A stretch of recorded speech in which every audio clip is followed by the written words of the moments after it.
And we're rolling. That's it, huh? What's up, man? Another day, brother. Another day. Hell yeah. It's been a while since I've been on a podcast, so if I'm awkward. Not at all. You know? Not at all. Got the Red Bull. Yeah, oh man. It's like having a beer to me now. I drive with them, you know? Granted, you know, not putting anything good into that, but every time I go anywhere, I gotta have a few on me, you know? Hey, fuck it. Why not? If it's your thing. Oh, yeah.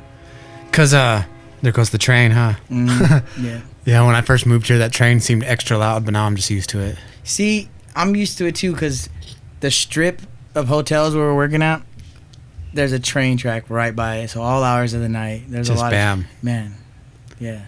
Because anywhere in Alamogordo, you can hear the train. Oh, yeah. I mean, everywhere I've lived in this town, everywhere, each house or whatever, I could hear the train. Oh, yeah. Like back when I lived in Dunnigan or living on Pecan. Shit, I could hear it from friends' houses. But when I moved here, it was like, damn, we're extra close. Oh, yeah. I was like, you know, I used to notice it, but now I'm just like... Honestly, you could hit it with a rock, huh? Like, it's... Pretty close. Yeah. Yeah, man. Couple 100 yards, maybe. Something like that. Yeah. I don't know how guys go about this, but I wanted to bring my little guy. Nice. My daughter gave me to just make it a little, you know, Dom episode. Nice. Hell yeah. Maybe we can get him in there a little bit more. Get him in there. Appreciate it. Who's that? Is that a Stitch? Mm-hmm. That's what's up. Oh, yeah. Classic, right? Stitch will kick it with us right there. Living life on the edge, dude. Oh, of course. You know? Beautiful. So what's up, man? Chilling, dude. I felt a little guilty of having a beer. Oh, no. But once you talked about going to clubs and bars and shit and being able to do it without drinking, I'm like, well, you know, and if you anybody can handle it. Yeah. With anybody that knows me, the level of alcoholism that I was, you know, and it's shocking to myself that I can be in those environments and not even, you know, it's not even an flinch. itch anymore. Yeah, it's crazy. I get that when people smoke, you know, like cigs. I was never like a full-on smoker, but I was. But like, I wouldn't allow myself to buy them because I'm like, and I'm still that way. Like sometimes I'm like, I wish they would just sell one. Like if I could just go buy one. Yeah. Like even for $1. Like I know it's not the economic choice, but I would rather buy one. Yeah. Even $2 for one cigarette, you know, because that's all I want. Because if I buy a pack, I know I have 20 of them. Oh, and I'm like, oh, fuck. And then they're burning in the back of my mind, you know. Every time you do something like, you know what, I'm going to smoke a cigarette. But, yeah, man. But, like, you get the itch sometimes when other people are smoking. But I'm always like, if I go and, like, go without smoking, I always feel better. I'm like, God, I'm glad I didn't smoke one, you know. Oh, yeah. Because every time I do, the next day, my throat's all fucked up. I'm like, man, I can feel it, like, even from just one. See? You know? And that's just one, like, and man, it's a bad habit. It really is. And it's a hard one to kick, to be honest. It's hard. Like, I thought when I went sober from drinking that I'd smoke less, but no. It, like, doubled. you know? It's crazy, but, you know, it's my choice. Yeah. I like those Indian cigs. I know they're like additive free and they're not any better for you, you know, like health wise, but to me they burn longer. Yeah. Like they burn slower and like there's something less toxic about them, like the way they smell too. Yeah, they still stink, but it doesn't smell like chemicals, you know. You know, that's the toughest part, you know, when you're meeting new people and you got the scent of cigarettes on your hands, on your clothes, it does suck, but yeah. Amy helps me stay away from them too because she don't like them. So I know she doesn't like them, and I'm like, oh, okay. Like I don't want to come in home like fucking smelling like cigs. That would help, I'm sure. Like I've had a girl tell me like, you know, I could never be with you. You smoke cigarettes and I hate them. Like, oh, yeah. All right. Way to be blunt, but hey. Right. The world needs that. More honesty. Oh yeah, man. Yeah. It's wild these days. Everything has shifted. It really has, dude. Right.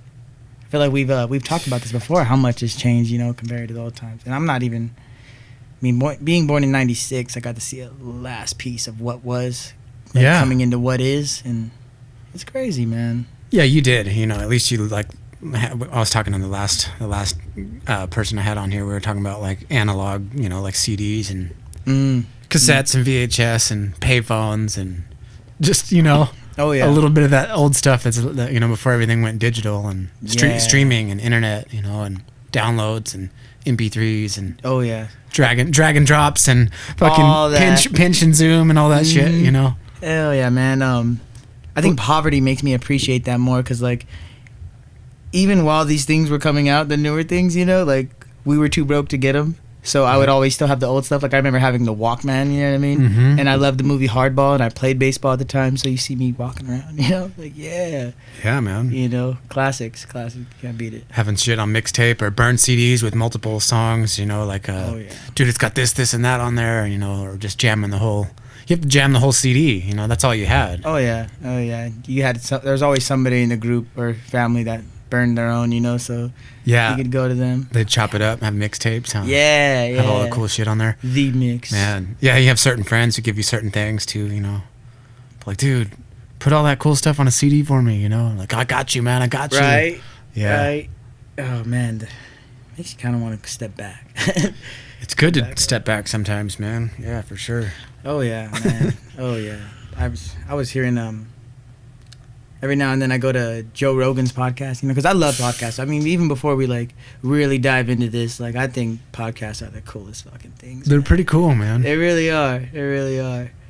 But I had Kevin Hart was talking about something on Joe's, you know, that his phone died while he was trying to go somewhere. And he didn't know how to, you know, he kind of freaked out, like, what am I going to do without maps? Like, how did we used to get around? Shit, yeah. Yeah. It's crazy to think that way. Once I heard that on the podcast, like, you know what? Like, could I get around? Do they even sell maps anymore? Like, the actual maps? You can get, like, a road atlas and shit. And I'm sure, like, you could visit, well, maybe a gas station. I don't know. Like, if you were in a city. Yeah, and you're like, yo, you got a map to the city? I don't know if they'd have one. They used to have, like, you know, just on those spinners, you know? Like, just a map of the area, you know, for tourists and whatnot. And I haven't seen one in a while. It'd be pretty rare. It'd be like newspapers or something. It's like the analog format's just kind of gone, you know? It's like, they'd probably have a QR code. Here, scan this. And be like, dude, I don't have a phone now. Dead with no charger, man. Help me out here. Oh. No, yeah, that's tough. That's like, now that's, you know, it used to be so common to just know or have maps. And now it's like, that's a part of the preparation, you know, for the end of the world. You gotta have a map now. Just knowing your way around your landmarks and shit. And you're like... Right, if you get to travel at all, you know, if you haven't gone anywhere, then yeah, dude, yeah. Like back in the day, if like you were like, hey, meet me there at 7 or whatever, like you had to be there and meet that person there, and then if they didn't show, you're like, well, do I wait? Yeah. How long do I wait? I guess they're not coming, or checking in. There was no, yeah. Oh yeah, man. Especially like way back in the day. It'll be like, I'll meet you like Sunday at noon, like on horseback and shit. You're like, damn, well, he didn't show up, you know? It's crazy. People lived like that, you know? Yeah, that's insane. That's old media, old movies really puts that in perspective. I mean, enjoying the movie is one thing, but actually thinking about what it was like, it's like, man, that's crazy. Yeah. You know? I mean, Amy and I are just watching Stranger Things. I've heard good things. It's pretty dope. Yeah. She was watching the newer stuff, and I just catch snippets of it, and then I'm like... get sucked in, and I'm like, all right, wait a minute, what's going on? And she's like, this is that, and that's the, and I'm like, all right, cool. And then I'm like, fuck it, let's watch it. Go back to the beginning and rewatch it. So she rewatched it, and I was watching it for the first time. But anyway, it's like takes place in the 80s, and it just makes it, like you said, it makes you think. Yeah, all the shit. A little snippet on Instagram about that. They use actual like facts from the real world, you know, from closed off buildings that the government had, yada yada, you know. Oh shit, that's what's up. Yeah, I can't remember the actual name of it, but yeah, that there was like projects they, you know, ran on like kids or whatever. Like I can't remember exactly because I haven't watched it. But when I seen that, I was like, wow, they're using like real details. That's really cool. You know? Yeah, that's insane. The truth is stranger than fiction, right? So if they can add some elements of the strange ass truth and stranger things, it's pretty dope. I like it. Check it out, man. I've been on a podcast binge lately and interviews. Interviews are dope too, but as far as like series go, like, you know, I did the whole Game of Thrones thing. Vikings, love it. And like, that's what's up. This morning actually I started Ted Lasso. It's interesting, man. It really draws you in really quick. You know, it has that guy from We're the Millers, Jason Sudeikis. Okay. Yeah, it's a good little series to get into. No shit. Yeah. I haven't done too many shows, man, in a while. I mean, Amy's watched a lot of shows, right? Like and I'll do that. I'll catch like snippets of what she's watching, and sometimes I'll get that. Sometimes the like something interesting will happen, and I turn my head. I'm like, "What the fuck are you watching?" You know, or like it'll be some graphic scene or something catches me. Yeah. And then I've like, you know, I fall into it with her for a while, and then I'm like, all right, this is kind of cool, you know. And then some of them I'm like, all right, I got to watch this, you know, and then I'll go back and watch it. So. It draws you in, man. It does. Draws you in. Like, when you're so busy, you know, like these are the little things, and, you know, a lot of motivational speakers, don't waste your time doing this stuff if you want to be successful, yada, yada. I think it's great to, like, be able to stop and, like, just enjoy a series, you know? To absorb, yeah. Yeah. And it can still, I mean, entertainment, it's like a book or a movie, or I mean, like it's still good for your mind if it's stimulating, you know. It's like even if it is just entertainment, and still good. A lot of it still does make you think, though. It's thought-provoking, you know? Oh yeah, of course. So, of course, it's inspiration. And you don't have to be turned on every second of the day trying to absorb, you know, to be a go-getter, you know. I mean, truly, sometimes shit comes from like a dull moment anyway, where like, you know, ideas will hit you. Yeah, exactly. I mean, who knows? Who really knows, you know? Like, just kind of go with it. It's like the same could be said for a song or something. You're absorbing a song or something, you know, listening to a song, and you're like, it might take your mind into a place where your mind wouldn't have gone without that song, and then next thing you know, like you did grow from it a little bit in some way. Oh yeah, I've gotten inspiration in the most random times for my music. Like, dude, I don't know if I'm a multitasker or not, but like even like while I'm working, something pops up, or I'll be at the laundromat, something pops up. You know, just the smallest ideas from like one bar, and it'll turn into a whole thing. Yeah. You know? So like, yeah. You're like, I gotta write this down or take my notes. Yeah. Yeah, man, it's great. It's great. Inspiration strikes, dude. Like whenever. Whenever, literally, whenever. Wherever. Yeah. That's why, man. Another guy I was watching was.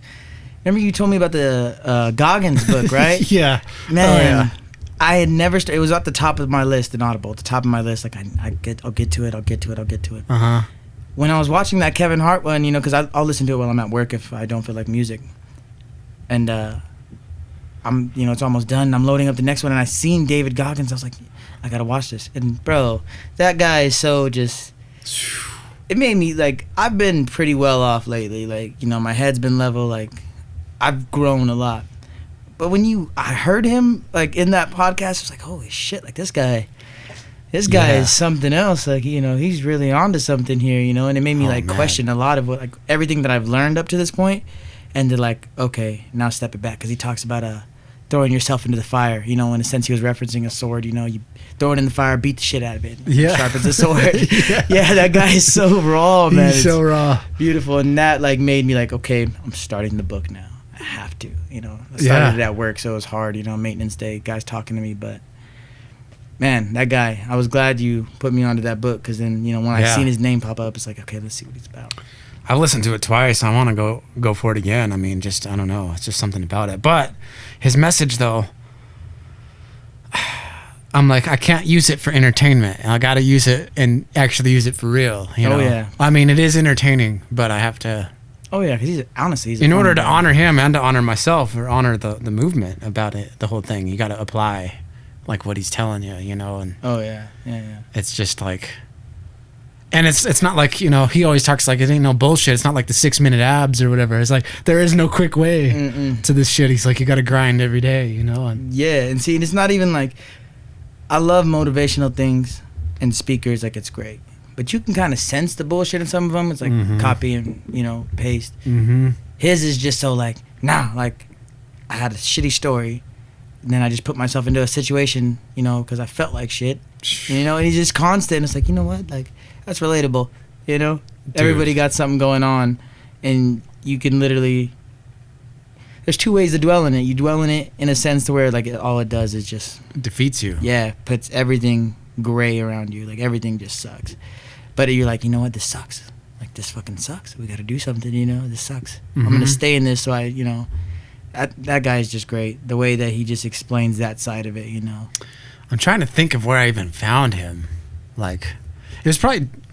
Maybe it was a Joe Rogan podcast or something. I don't know. Yeah, that podcast did it for me, man. Because he's got 2 interviews on Rogan. One was before the book came out, and then one is, like, after the book came out. Okay, yeah. I seen the one after the book for sure. And I've listened to both of them, and I've listened to his book twice, but fucking... And I follow him on the on the gram or whatever, you know. Yeah, but yeah. He'll just be running. he'll just be telling you some funny ass shit, you know. I mean, it's funny to me, but it's funny because it's so real. Exactly. Like, you know? It's almost comical, but he's like, really serious, you know. Oh yeah, he's definitely serious, you know. I mean, he's not like shitting on anybody. No. Besides the people that are like shitting on other people, but Yeah. he's just like, you know, this is what you do. You just stop bitching, you know. And I've been so positive lately that kind of like, now I'm going in another direction. Like I'm gonna stay positive. Yeah. But on those days, you know, because it still hits every now and then, but it doesn't weigh as much, you know, depression or whatever, which is a big problem for a lot of people. So I don't whine about it no more. But on those certain days when it's hitting, I'm gonna just remember Goggins, like, dude, you're being a bitch. Like, run, do something. It really does help, like the ultimate accountability, like, you know, just shifting your perspective on something. Like the victim's mentality is what he goes on and on about, and you're like, these don't have a victim's mentality, you know, like. Yeah. With things. That one hits close too, because I remember being a big baby about, you know, the earlier pieces of my story and whatnot. I was terrible. And alcohol, of course, was an outlet. Not the victim's mentality, but to also like, how did he put it? Man, I just had it too. It slipped. But really, yeah, I'm gonna think about that later and be upset that I forgot what I was saying. Oh no, it's all good. Yeah, just holding yourself accountable. Yeah, you know? yeah, accountable is definitely. He's got a lot of different little concepts. Accountability mirror. Vulnerable, you know, like really, because that was a big piece for him, is like coming out and saying his weaknesses, you know. Like, yeah, that's what the book like thrived, is like him just like, this is why. Being vulnerable enough to share his fucked up story. So there's the, you know, victim's mindset and then being vulnerable, because, you know, sort of the same, but there's a big gap between there, you know. And if you can admit your things, that's why I came straight out and said the alcohol, because if we're gonna talk about Goggins, it's like, okay, let me admit something. Yeah, you know, it really does alter where your mind is headed, not where it's at, but where it's headed, you know. Because once I started getting to that point, instead of just woe is me, once I got to like the details, like, okay, well, this is why I drink so much. Well, what the fuck? You know, this is why I drink so much, but that's so far in the past. Yeah. Once you hit that, it's like, okay, well, now I know where I'm headed. This sucks. I know where I'm headed. You know, it alters the direction, full responsibility, accountability. And like once you master both of those things together, like vulnerable, like let's admit that I'm fucked up. Yeah. And then now what do I do to change or get better or whatever? Exactly. That's what it is, man. Like, I think a lot of young people, young men, you know, young people in general just go through a phase of just getting fucking wasted, you know. Oh yeah, of course. And just like it's normal. But at some point you're like, you know, like there's like a fork in the road, you know. Yeah. A lot of people go down the really, like they get out of control for a while, you know. Yeah, and it's not even fun at a point anymore. But like you just can't help but do it. You know what I mean? Like don't get me wrong, like after everything's said and done with the probation and whatnot, like I'm gonna drink again, you know. I love a beer by a campfire. I love back in the days, you know what I mean? You just couldn't beat those vibes with, you know, the homies and whatnot.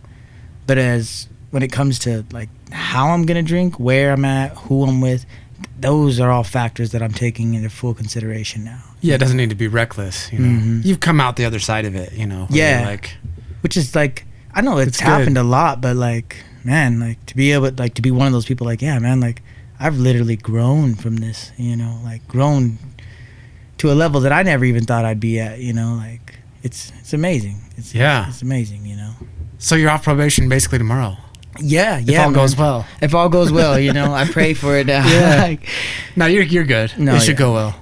Man, even when they talk, because the job site construction, man, you know how these guys are.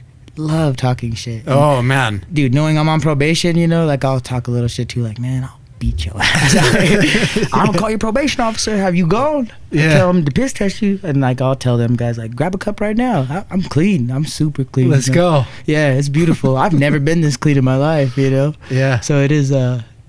It's funny. It's funny because you can use that as a joke, but then like really thinking about it, like, damn, like I'm really clean. Like this is good. Crazy. Yeah. Yeah. It's a beautiful thing, man. I don't even plan on going back to any of the things I used to do. I mean, shrooms are one thing. Because that's beautiful. Psychedelics and universal knowledge and tapping into the source. Yeah. Dude, that's some, unbeatable. Are you a drop in the ocean or are you an ocean in the entire ocean in a drop? It's know? Those questions. And you're like, dude, both. Yeah. Like we're a one, you know. Yeah. Yeah. That's some deep shit, you know. But those things can go hard, but. It can, and you know, using the right amounts in the right spaces for sure. You know, and I was getting to know that before all this mess in my life. Which honestly, I'm glad I went through it. It sucks, but like I'm very glad I went through it. There's no telling how reckless I'd still be if not without Johnny Law on my shoulder. You know, like do it again. Like, you know, I told my mom, I don't know if it's appropriate for the podcast, but we talk all the time, and you know, my mama Dawn, there's no limits with her. You know, you can say anything. Yeah. Like, she's so just old school, just like, nah, you know. But I basically had a competition with Johnny Law, and yeah, I lost that war.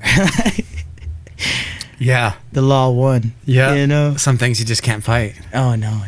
At a certain point, you know, and there's tough guys all around you. Like, nah, man, no. It's like, no, fuck you, bro. Like, I got mind control of a Debo. Yeah, like I'm playing by the rules, man. I'm out the way. Johnny Law got me, you know. But it all stems around like where your head's at, you know. Well, not even where it's at, where it's headed. If you got a direction and genuinely got a direction, you know, plans are great, but accepting that, you know, there's shifts in plans, it helps out, and it really helps understanding. Because I remember a time when I thought the guys, you know, like, you know, all the OG skaters and whatnot would not avoid me, but like, you know, it was different from when I was a younger kid. Like, I was always accepted, and everybody grows, so I didn't put too much thought into it. But at a certain point, it was like, man, I've gotten so drunk that like these guys don't even, you know, I don't hear nothing anymore from these guys. So that was a big factor too. But once it affects all that and you realize it, it's like, yeah, all right, you know, we got to figure something out, you know. Yeah, man, it's just moderation. Too much of any one thing is like gets to be too much, you know. Oh yeah. Drinking, especially drinking, man. It's like, it's one of the gnarliest things, and it's so available. Yeah, man. Like, you know? I mean, they tried like with the whole prohibition thing and all that, and like, you can't take this away from people because it makes people crazy, you know. And you should be free to do whatever you want anyway. But I mean, of course, you're also free to like be reckless, you know. I mean, you know, you just have to know what it can do to you, you know. Yeah, just with anything else. It's deep. It's crazy how alcohol, like, you never thought it was like that, you know. But then when you're in it, it's like, wow, it's crazy, man. Construction, though, we were mentioning that, but I think, yeah, more people could use a little construction experience, bro. You know what? I think it does good for your character. You know what? I can go a mile with that piece of the conversation, because I've seen guys come and go with this job, and I've only been there for like 5 years, you know. Mm-hmm. And when I started, I told my boss, like, I want this job to help me become a man, because I was a little shit at the time even starting, you know, and I was already like 21, 22, you know. Right. So I said that, and it's done that. And then I see these other guys, like, there's this one guy with us now, and he's a cool guy. He's 22, but he's still a kid. You know? Mentally, he's still a kid. Yeah. I try to tell him some things here and there, but to see the work ethic of this generation after me, or a few, whatever, you know, I don't know what ages define generations, but it's, man, get your hands dirty, you know. I suggest that. I'm going to make my daughter do some yard work, like real yard work, you know, because it's crazy how much that stuff can show you. It really is, dude. I mean, yeah, like construction, man, and just like you were talking about guys talking shit and stuff, and it's just like, it just helps you like kind of build some thick skin, you know. Oh yeah. It's like everyone's talking shit, and we're all doing the job, and you know, like, and it's like hard work, but it's gratifying. It is. You know? It is. At the end of the day, it's like, yeah, all right, I did that. Then you got to start it again. It just gives you some knowledge, man. Like, you know, some practical real world skills that you can use, and it applies, the work ethic carries over to anything else you're doing. Oh yeah, definitely. And like in certain fields of construction, I mean, actually, I guess I could go as far as saying most construction, or all construction anyways.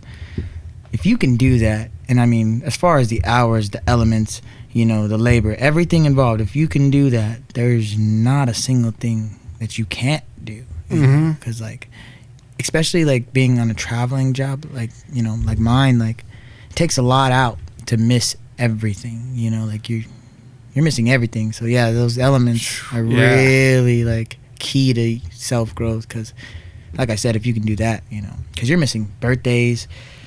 I think a few guys have gone off to like the birth of their children, and then they're there for 2 or 3 days, you know, help the old lady, and then they're back out, you know, and they're miles and miles away from home. So, Grinding, yeah. yeah, you know, you're with the same group of guys every day. So it gets, you know, it's like a nail just picking at you, but yeah, that'll teach anybody some real stuff, you know. Yeah, there's like parallels to all kinds of stuff, you know. It's like a dysfunctional family, like your crew, you know, and you're like, well, I guess we're stuck together, you know, and like there's the whole dynamic of like brotherhood and like getting on each other's nerves, but also like, man, I wouldn't trade those times, you know, and all the shit that you learn and all the shit you go through and going through problems, overcoming. Oh yeah, you know, because this is all you got. Completing the job, being like, fuck yeah, high fives, and then, you know, party nights, and then fucking the next day it's like, damn man, we're back to it again. It's hot as shit, or like, you know, just all of it, you know. Yeah, you learn a lot from that kind of stuff. Definitely, it plays a part. Like, I love, you know, getting dressed up and being in a suit and whatnot. I really do. And if I could have a job to do that, like, of course, you know, wouldn't be a problem. Sure, stress would be high, dealing with numbers or whatever. Like a fly suit? Yeah, like looking sharp? I love getting dressed, man. Nice. I love it.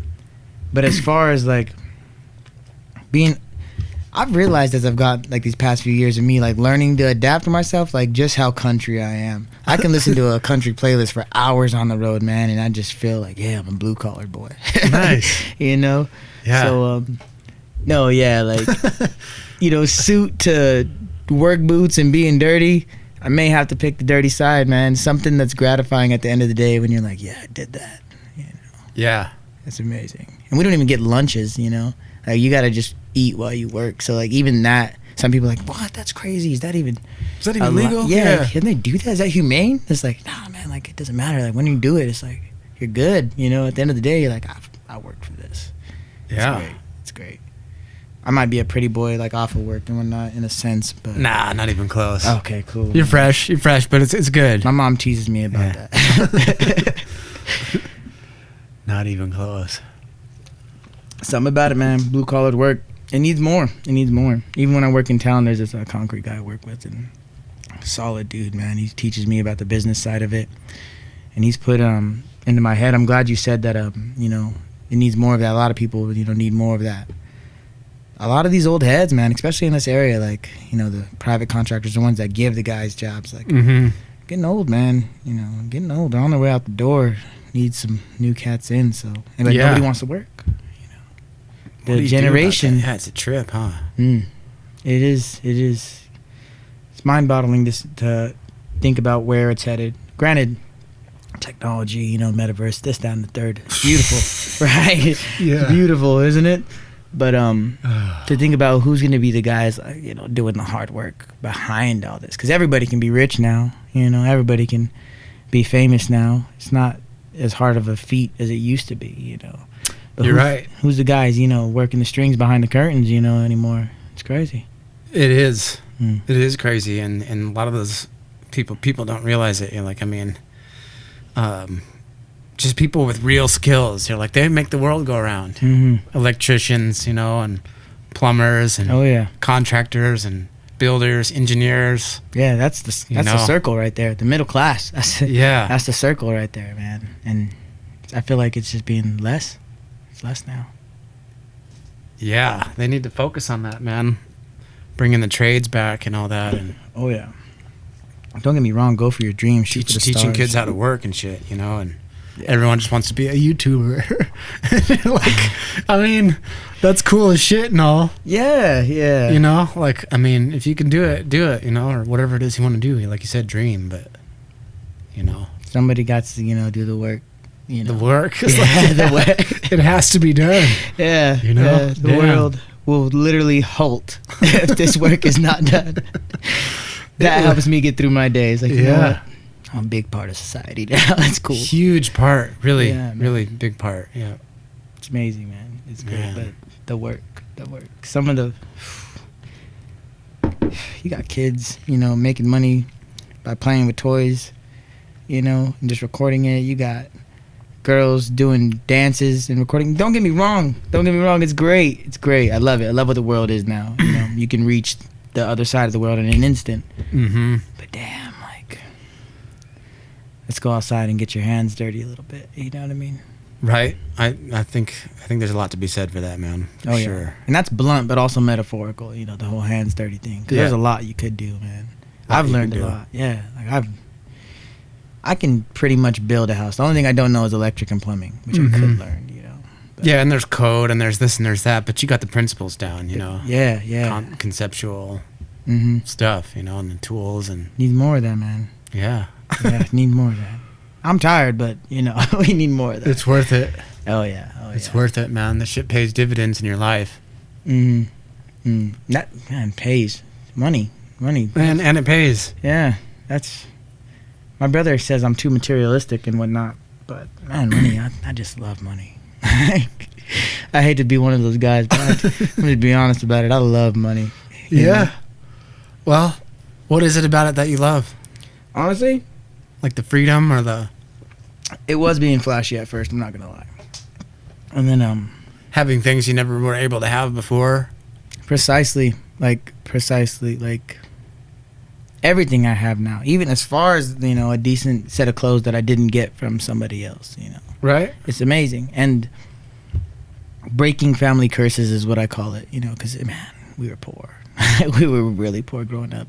I have 2 vehicles now, you know. No old lady, no help, you know. Good house, 2 vehicles, just 'cause. I've been told it's financially irresponsible, but I wanted 2 vehicles. It's beneficial to me, like, you know. Honestly, like, one broke down and I had the other. Yeah. You know what I mean? Like, it already did. It already proved your... Yeah, it proved my point. And then once I got into deep thought about it, I was like, you know what? Family curse. Like, I'm going to break that. I've never seen anybody in my family be given a car for, you know, like the basic stuff you see in the movies, or you hear from, like, you know, your friends on the other side of the tracks, like, did well in school, got a car, you know. Yeah. It's great.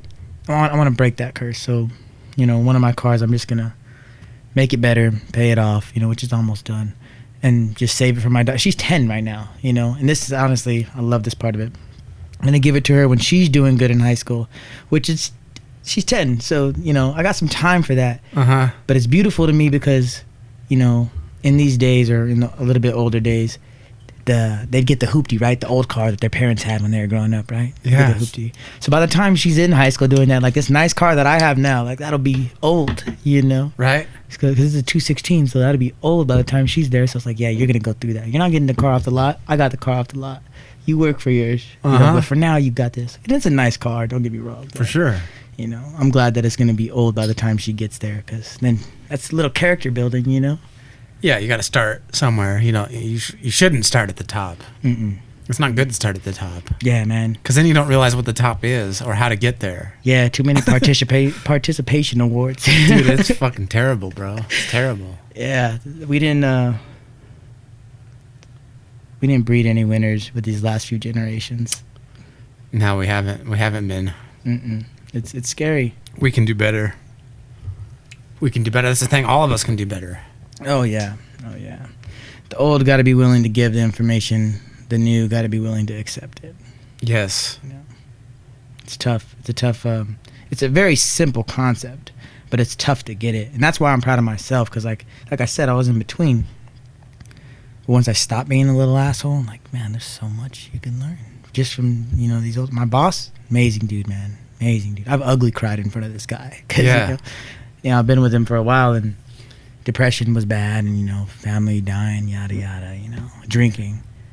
But once you literally just shut up and listen, like, and, you know, having somebody willing to give the information, like, this is how it is, how it should be, it's great, you know. So the old has to be willing to give the information, the young have to be willing to accept it for what it is, because those old rules are still life defining, you know.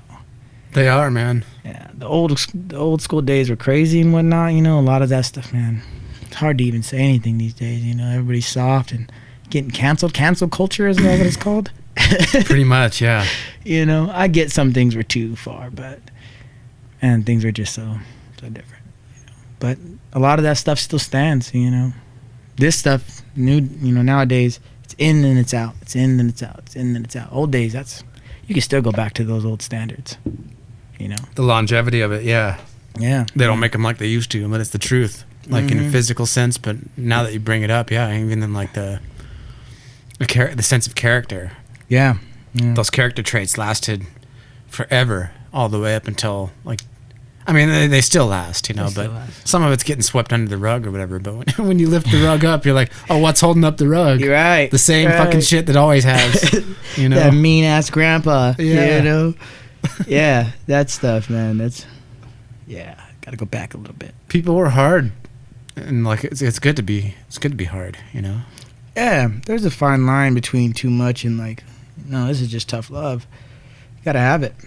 I don't care what anybody says. Like, It's just real, because the thing is that the real world is brutal. Yes. I'm not talking just like the real world, like growing up and getting a job, but I'm like surviving on planet Earth, like from where we came from, supposedly, you know, like running around on the land. Like life is hard, like survival. It's just like we're so far removed from like having to survive. It's a privilege that we get to like. There's a Maslow's hierarchy of needs, and it's like it's a pyramid, you know. And at the base level is like your food, water, shelter, safety. You know, without those things, you can't climb higher up on the pyramid. Yeah, I'm not. Those basic needs have to be met. And I forget the other tiers. There's like 4 tiers, but right now we're at the very point at the top, and it's like self-actualization and you know, like where do I fit in this life? And you know, like we're lucky enough and taken care of enough that we get to live at the top of the pyramid. Yeah, because all the base needs are met. You know, but yeah, like I don't know where I was going with that, but you got to go back to like, you know, being in tune of like, damn, of like course, we're out here just surviving if you really think about it. Yeah, kind of. Pretty much the whole free thinking phase. Like it's great, you know, because you accept yourself, the world accepts you, whatever, it doesn't matter, whatever you decide. But you're right, those base needs.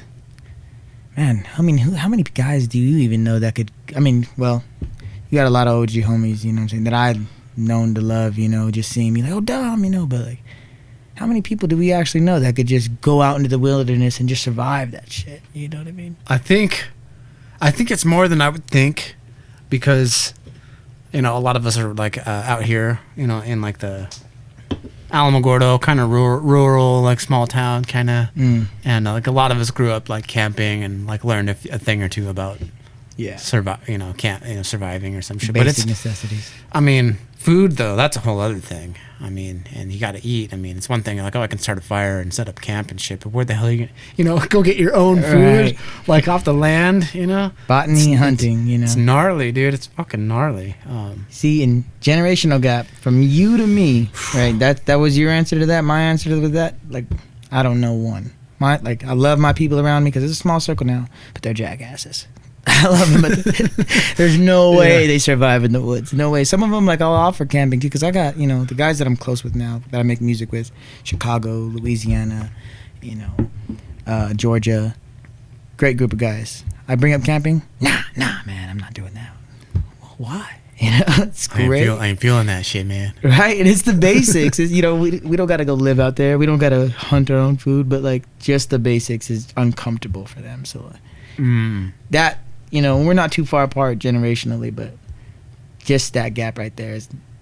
Imagine the guys after me. You know what I mean? There's scary. Yeah, man. I was out hanging out with my friends the other night at his place, and these guys are quite a bit older than me, but the stuff they were talking about and the lives that they lived, and like they were talking about their job doing logging. Like, you know, like cutting down trees, clearing paths on either side of the road. And it's a dangerous job. They were just talking about, you know, like I wish I had it recorded, you know, like, oh, just like, damn, like the story they told me was like lightning in a bottle, you know? Oh, of course. And it was great because it was both of them and they worked the job together. And so like one dude would be saying his part and then the other one would be like, yeah, but this and that. And then like, they were like, you know, telling the story together, kind of. They weren't even telling a story; they were just having a conversation. But bouncing back to me, it was like I was hearing a story, you know, because I'm like, it's just like they lived it. I'm just kind of hearing how they lived. But I'm like, those two dudes are like, you know, survival type guys, you know. Okay. And even me, compared to them, I'm just like, I don't know half the shit these guys know, you know, about like anything, you know, especially like survival and all that. But you know. Man, I'd like to learn more about it, you know? I mean, definitely, damn. man. I gotta talk to Brent again because he was Yeah. major with that. The stuff that he just had stocked up, you know. I used to think it was insane when I was a kid, and now I look back and I was like, man, he knew something. Oh man, he knew something. I got it, man. Yeah, he is sharp. Oh yeah, he ain't take no shit either. Yeah, I should have listened more to him when I was a kid.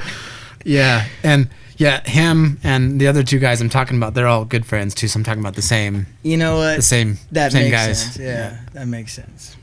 Yeah, man, he needs to go back to that. Don't get me wrong. Like it's been.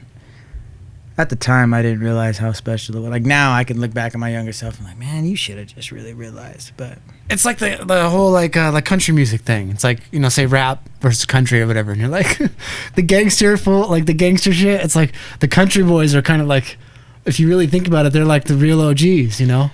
Because like the country boys are like, no, like we can survive, like The Walking Dead. Who's gonna be alive? You know, who's gonna be alive at the end of The Walking Dead? The rap community or the country community? Fair enough. I mean, I'm putting my money on the country boys. I've have to bet with them too. No diss to anybody, you know. No, I love rap. I love hip hop. I love the old culture, new culture. I love it all. I love it all too, but yeah, the country guys are taking that one. Yeah, they're gonna be the ones left, you know, like they can go out in the land and hunt and like shoot guns and like fucking not die out here tonight in the woods. Oh yeah, even if you look in the series or the movies, like there's a few, you know, rap guys, you know, they always try to portray them in the movies, but that are alive, but they're like in a corner in a sense, you know, hiding in a building in the city, just stuck, you know, waiting for resources to run out. Country guys are moving around and gathering resources. You know?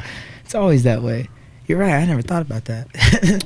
Yeah. So when it comes down to like who's really more gangster, the country dudes are more gangster for sure. Oh yeah, man. Because they'll outlive your ass. I'm like, what's the definition of gangster? I guess it's like, I don't know, like. You know, it varies. It changes all the time. It changes. I'm gangster today, but I'm a softie tomorrow. It's all right. Yeah. Oh man. Yeah, Luis was talking about country music. He's always been into country. Oh yeah. It's funny. He went through his phase of a hood guy, but deep down he was always that country guy. He was country. It's funny, we'd be cruising together or something, and we'd go into like a restaurant or something.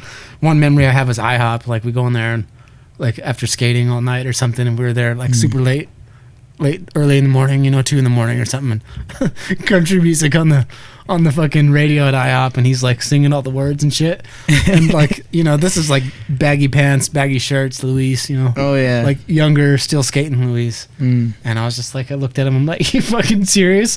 Like, you know all the lyrics to these songs? He's like, yeah, man. Like, country music. He's like going on about the artist, and he's like, this guy's the shit. And the next song come on, he's like, no, this guy. And like he knew the whole world of like country music. I was like, damn, it's pretty cool. See, and when I went back into my roots, because I mean there was country around, like when I was a kid, I was just chose to be a little hoodlum with my hoodlum side of the family.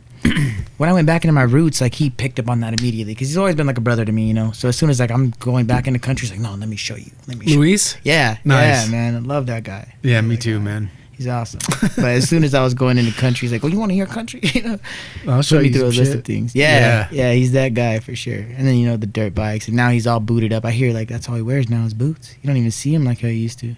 Yeah. Yeah, that's crazy. That's great. That's great. It's something about looking like a hardworking man. That's just drinking Coors and fucking selling cars and racing dirt bikes. Yeah, Kyle Busch always got chains. Yeah. Hell yeah, man. Those guys are awesome. Some of them are too fucking crazy, but those guys are awesome. Oh, some crazy dudes, man. Yeah, I still dress like a punk, but, you know, to each their own. Yeah. I'll get down and dirty when the time comes. I work every day. Who cares? But, no, yeah, man. The skate world, man. How'd you get into skateboarding? How? Yeah. Oh, man, bro. Honestly, you know Andres, right? Yeah. Yeah. My older brother, man, he had a little band of guys. This is back in, man, if they were to see this, like Andres, Dakota, Victor, you know what I'm saying? There was a number of guys that I can't pick up right now, but this is way back, and I would hang out at Andres' house every now and then. We're cousins, you know, but now we're like siblings. I'd come and I'd go. But when I was around, you know, he'd have me get on the board, and I could, like, you know, push around with the guys. Couldn't go off anything. I couldn't really even ollie. I'm just going to go ahead and say that. Then I left it, right? Left it, played my sports, baseball, football, soccer. Then just went straight into being a hoodlum. And I had showed up for my little brother's football practice one day, and I was already out of all the sports. You know, I was just a little bad kid. And I said, I had seen the skate park across the street because it was in that lot of grass right behind City Hall, but it stretches all the way down. Oh, yeah. Yeah, we were like right at the end for my little brother's practice, and I'm just sitting there doing nothing, and I see the park, and I had remembered that Andres had given me a board like, years prior. And, I go home that day and I find it, and when I go back to my brother's practice, the next one, like I went across the street and I bumped into Gary, which I had met prior already, like at the skate park being a hoodlum. Not the skate park, trailer park being a hoodlum.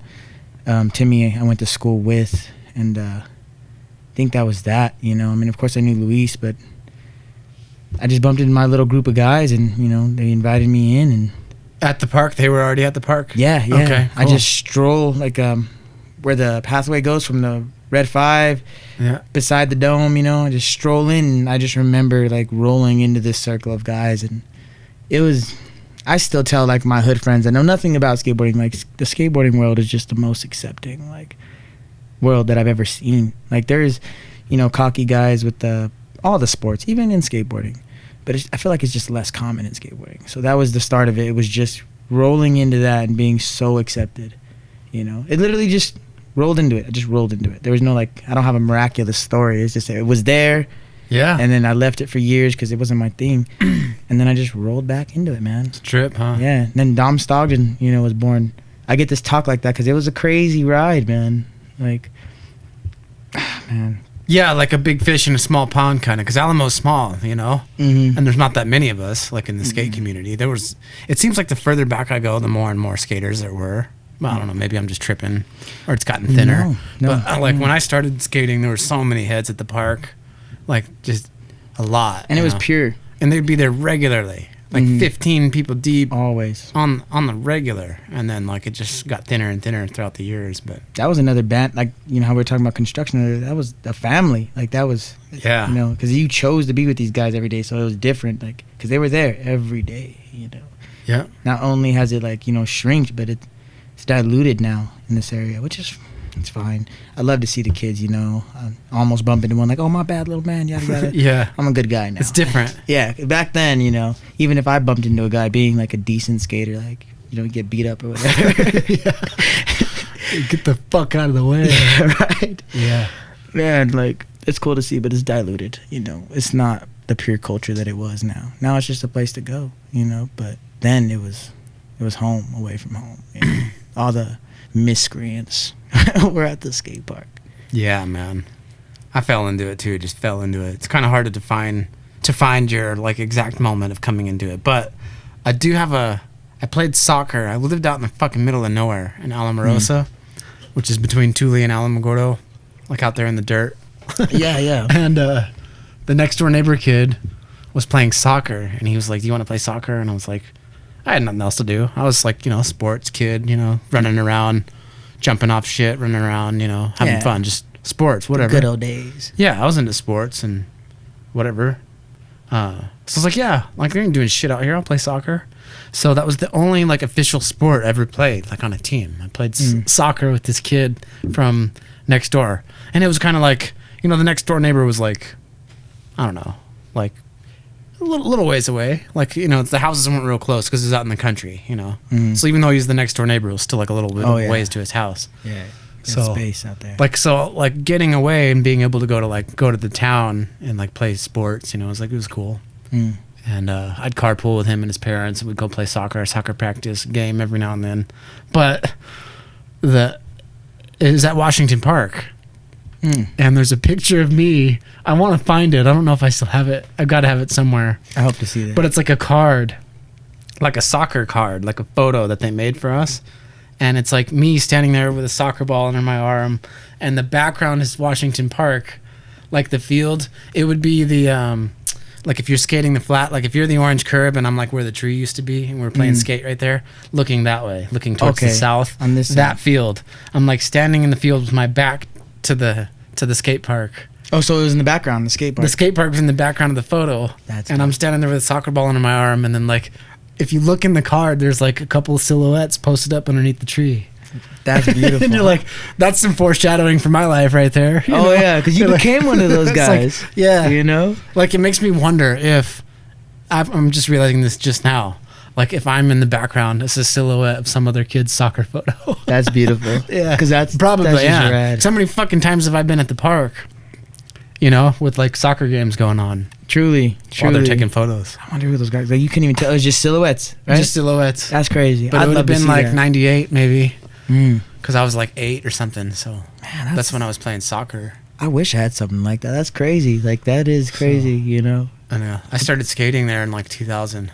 Okay. A couple of years later, I was like 10 or something. That's when I started going over there. I wish I had something that cool. Yeah. I rolled into it. The universe was behind me and I was there. I don't know. It's just like I was at Washington Park, but I didn't know anything about it at the time. But well, you know. My brother had a skateboard. I think I told this story on the Poop City podcast that the homies had when they were actually asking me. Okay. You were on that one, right? I was, man. That was cool, man. I was an ignorant little guy then too, but they were funny, man. Oh yeah, man. Yeah. I understand why they had to take it down. I wish I could get it on a flash drive. Or something. I know. Like I don't think I ever really even listened to it much, which I feel bad about now. I'm like I should have supported them a little bit more, and I never listened back to mine because I was like, oh, who wants to hear me? You know. Oh man. These ones I have to listen back a little bit because I edit them and post them. Of course. But I try not to like. I don't know. It's weird, you know, like hearing yourself talk. It is. I might be a little what's the word? Self-conscious. In a sense, but honestly, I love going back to see the older stuff. Like I think I had watched my episode on that 3 or 4 times. No shit. I went back for it one day and it was just gone. It was just, especially as I started growing, it's like, man, I was drinking during that. So right. Yeah, it was that era, so it's kind of blurry. Yeah, kind of. And the stories that we were talking about, it was funny, and that was actually I can remember a few topics about it. And it's just funny, That's why I love looking back on it. I get a kick out of looking back at the old me, even when it's me talking. Hell, even this, It's retrospective. You learn from your old self. Your old self can teach you new things. It's weird. Old self me was skateboarding, man. I feel like I lived a pro's life in an instant. It wasn't, crazy, but in an instant I lived it. Because skateboarding paid some of my bills, with the bets that were going on. Like, you can't do this, bet. Bet. Yeah, I remember the day I was accepted into, because going back to you saying that there was those silhouettes behind you and whatnot, and then you became one of those guys. And by the time I came in, I didn't know you yet, because there was another group of guys, the guys under you, Yeah. And my first time being accepted, I was already getting good, and that was cool. I jumped down stuff, and all right, this little guy, he might have something. But the first time I was accepted is Ross had said something to me, and I was, I'm short now, but I was really short then. Mm-hmm. Ross had said something to me, and I just full speed sprinted at him, and then leaped to the side of him, grabbed onto his neck, and just slammed him, bro. And it was one of the most iconic days of my life. Yeah, I was immediately I was in my group still, but now the older guys were cool with me. He was all what did he do? He was all okay then, Well, I mean, of course, he got me back, throw me in a chicken wing and whatnot. He bullied the hell out of me back in the day, but. At that point, he took me under his wing. Now he wasn't just beating me up because I was a kid at the park. Now he's beating me up to teach me stuff. He's like, all right, I guess you're one of us now. Yeah, man. It was rad. I got to go with those guys to skate spots and whatnot. In his old white car, I miss that thing. Yeah. That thing is OG. The hoopty. Yeah. Fuck yeah. The stickers and whatnot. Yeah, man. That's, I guess that's what the skate world can do for you, You just kind of... It's crazy. It's crazy your timeline, how you end up in a place, Yeah, because... I got my first board. That's what I brought up the Poop City podcast that the homies had, is because I think they asked me, because I remember telling the story, but short story long story short, my brother had a skateboard and in his room out in Alamorosa, where I was talking about, out in the dirt, but we had a little bit of concrete around our house. I mean, just a little bit, but just enough to push around the house, Yeah. And so I started riding his board just as something to do. But at the end of each day, I'd put his board back, because it wasn't mine, it was his. So I'd put his board back in his room or whatever, wherever he wanted it, and put it back. And eventually, I just kept riding it every day, and I was like, is it cool if I just hold on to that? And he was like, yeah. I was like, well, what do you want for it or whatever? And I had this bottle of cheap cologne. Cheap cologne. Really? Just some shitty no-name cologne. We lived, my mom was married, we've had 2 stepdads. He was our first stepdad. 'Cause my mom's been married a couple times. So no big deal though, you know. It just adds character to your life. Oh, of course. No big deal. We had a good childhood. It was a little up and downs, you know, but pretty good for the most part. But our first stepdad guy, he lived on this big property and his mom lived at the front of the property in a different house. So like she had passed away and there was like an estate sale, like, you know, and just like all the kids, all the family get all the stuff from the mom, and he had this big ass family, this guy. And like I think that cologne, that shitty ass cheap no name cologne, came from that house. That was like the grandfather's, or it was somebody's cologne. Yeah, just sitting there. So it was just some shitty ass old cologne from who knows like what it was, you know. But my brother's just like, he wanted the bottle or something, so I got my first skateboard from a shitty bottle of cheap cologne. So mid-90s hit close to home for you. Was that? Yeah, I mean, I saw mid-90s, but was there something about cologne in there? I don't know if it was about cologne, but like I think he was trying to get the board from his older brother, and he like traded. He was looking at his his CDs or something, you know. But like it's like, man, that's basically the same thing. Yeah, you were Sonny. You were the little guy. Yeah. You know? That's cool, man. See, that's a lot better than mine. Mine was just given to me because like I was the uncool guy in the group, like skate. You know. Skate. That's awesome. A little cologne bottle. Yeah, I'm gonna remember that years down the line. Now I'm just gonna bring you a random cologne bottle. Yeah. Take the tag off and everything. Bottle of cheap cologne, dude. That's crazy. What kind of board was it? Like, you remember?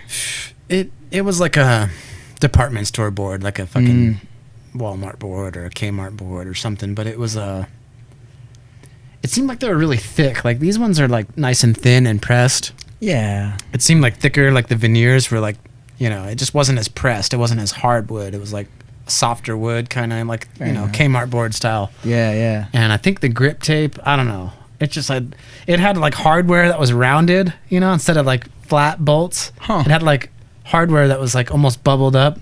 So, you know, and just like that's inconvenient. Shitty trucks. Like, I don't even think they were metal. They might have been like rubber coated, or I don't even know, but they're wheel, you know, pretty bad. Like looking at it pretty bad. But at the time, it was like, this is it. Like, this is amazing. I was just like, I don't know why I was so intrigued by it. I just kept skating around the house, you know. Out in the middle of nowhere. Out in the middle of nowhere. That's tight, man. And then eventually I was like, I gotta go to the park. Like, I had summer camp for the rec center. Cause like I was out in the middle of the desert, you know, and like my mom, I think one year like signed me up for summer camp, not summer camp, but like a day activity kind of thing. Yeah. So she dropped me off at the rec center, and they would like have you swim and play basketball. Okay. Yeah. Like watch movies or whatever. You know, Just it's kind of like community, almost like a summer school activity kind of thing, but it wasn't school. It was like rec center, adventure camp type shit or whatever. And I don't know. I think I started skating at Oregon Park. Sometimes like my mom would come home on her lunch hour, and then take me back to town with her, and then drop me off at Oregon Park, and then let me skate up and down the sidewalks there. All right. And then I don't know, sometime I went to Washington Park, maybe soccer or something, but I saw real skateboarding. Okay. And then like she went to drop me off at Oregon Park one time, and I was like, no, like you gotta let me go to Washington Park. Yeah. And I think she was like, I don't know if I want you going over there, because I think she already knew about that place a little bit. Oh you yeah. know? But I was like, no, it'll be cool. And then like, I guess she started letting me going over there, and then that's when I saw it. Yeah. At some point I saw it, and I was just like, that's skateboarding, like really happening. How was that? Because I saw like X Games on TV, like the half pipe. Yeah. And all I knew was vert skating. Yeah. I didn't know about street skating. And vert skating's way out of touch because you don't have a ramp, you know. Oh yeah. You don't even know how to do any tricks. Yeah, who has so when you those see it on things? TV, you're just like, whoa, like, and you think just vert. That's all, you know. These are the top. These are the best in the world, guys. You know. And then I went to Washington, and I saw like, you know, people doing grinds and like 180s and kickflips and shit off the curbs, and I was just like, dude, it's really happening right here. Like, yeah, like right there. And I was like, I have to go back to that place. See, I was there's nothing like it. I was like hooked, dude. Yeah, just like hooked. There's nothing like it, man. It's crazy. That is crazy. That's a great story to go with it, though. The start of that. It was hooked, man. And you said you just fell into skateboard. That was, I mean, you kind of did, but like, there's a story there, you know. Yeah. I literally just had a board, and I used to think that it was beat up, but when you explained that board to me, I was pretty blessed. I was pretty blessed. Yeah. I had a girl skateboard as my first board. Oh, you know, damn. So it was, name. At least had a name. Mine was like, it was chipped to hell, but like it was a, you know, it was a board. Yeah. You know? I think there were like maybe silvers or tensors on it, but like That's when you what's explain up. that one, it's like, man, rounded both, man. How did you even? Yeah, I mean, they didn't stick way up, but they were not flat. They Oh, seriously had rounded. But any skater knows, like, you're gonna feel that. Yeah. you feel You're that. like, who would put that on a skateboard? Obviously, somebody who doesn't skate made this thing, you know. Definitely. On the bottom, it was like all wood color, but it had a chain link fence and like a silhouette. Those classic, Yeah. classic decals that they would use, man. Yeah, man. No, mine was it was a girl board for sure, and they'd make. I guess this was around the time when like the first iPhones were coming out or iPods, whatever. So it had like the apps. You know, if you ever seen one of those. Okay. Yeah, it was pretty cool. But like I said, it was beat the shit. But it was, you know, I didn't plan on being a skateboarder. I just seen it across the street. Like honestly, like even my mom brought up to me the other day, like to see how far you've come with skateboarding, to see that you still do it. Like I'm proud of that, and that's the only thing I still do. Like baseball was great. I love baseball. I could have went to college, I think. I mean, I was a kid when I last played, but still, like it You was were good. Yeah, it was big. It was big in my family. You know, I was him. You know, this baseball guy. Yeah. And football was great too. All of it was great, but it stopped. You know, I don't know if it was school that made it stop because, like I said, I was a bad kid, and you can't play if you're a bad kid. Grades and just behavior and. Oh yeah, I was turned down because of the amount of write-ups I had in Yeah. 6th grade. You know, so I had to play for the league one more year, but you know, it all stopped. And then skateboarding started, and like I said, I just rolled up to the park, and it just hasn't. It just won't. You know, I don't think I'm ever gonna stop. Like, You can't unsee it.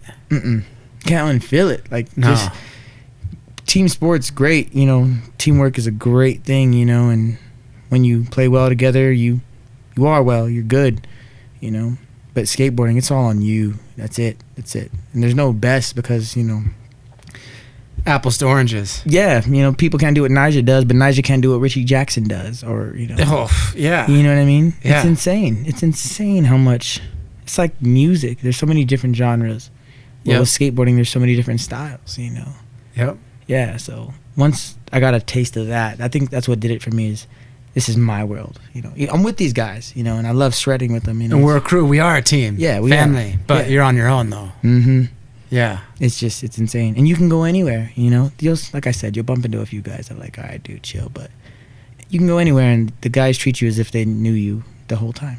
You know, it's great. Skateboarding is great. I mean, we were hooligans, and yeah, there was good reason for parents not letting their kids go to the park back in the days. Sure. Yeah. I mean, yeah. Yeah. You know, I think we could all admit As that a one. parent, I mean, like, or someone, like, if you know, think about your kid, or like if you had kids, or what, you know, whatever. Oh, if I was You know? older and had kids that I wasn't involved, yeah, it would have been a little scary. Because I mean, I had my daughter, my baby became the park baby for a while because she was always with me, you know, always with me. Well, yeah, and you're there, but if the equivalent, like if you're just a Yeah. parent and then your kid wants to go to this place, and then but you know what happens at this place, and you're like, I don't want you going there. At the outside looking You know, in, I get it. And I think that's get why it. I try to be a nice guy now. I Yeah. mean, it's not try, it's really not hard to be nice. You know? Yeah, it's basic. Yeah, like, okay, the kids are in the way, but deal with it, you know? Like, You're the full grown adult. They don't know better. yeah, you know, they just And if you see- want them to know, maybe you can just shed light on it. Like, hey, look, you're kind of in the way. Be cool about it, you know. old willing to teach, Yeah. young willing to learn, you know what I mean? It's a circle, you know? But yeah, like, I get it. Why? Because it was rugged back in the days. I remember, like, you know a few of the homies' cars, you know, James, Ross, you know, a few other guys. And if you see that car creeping into the parking lot, and like I said, at this time, no kids were allowed. Nobody's around. Not even adults were around, you know? Like, they didn't go there. It was not the place to be. So you see their car creeping in, right? And, you know, if you were there, you know, somebody's about to pull out an airsoft gun and just light the park up. Those days, like, you're ducking into curbs and whatnot. Oh, man. Yeah, it's history, man. I'm very grateful and appreciative that I got to be a part of it. From, you know, meeting the first guys to getting good enough to meet the OGs, you know, like yourself, G-Man, you know, Brandon. There's a number of guys that I've been inspired by because the history of the park was everything to me back in the day. I would leave high school to go skate, and like in the first few hours I was there because of course the older homies were always there. Yeah. I'd sit down with them by Mother Tree. I'd just talk about what happened. Who did this down the Dome? You know, who did this down the Big Five? That spot across town. You know, history was everything to me then. So It's good to know. Yeah. There's a photo of Diggum Smack doing a judo air off a kicker in 1988. 88. And I'm like, dude, I wasn't even alive.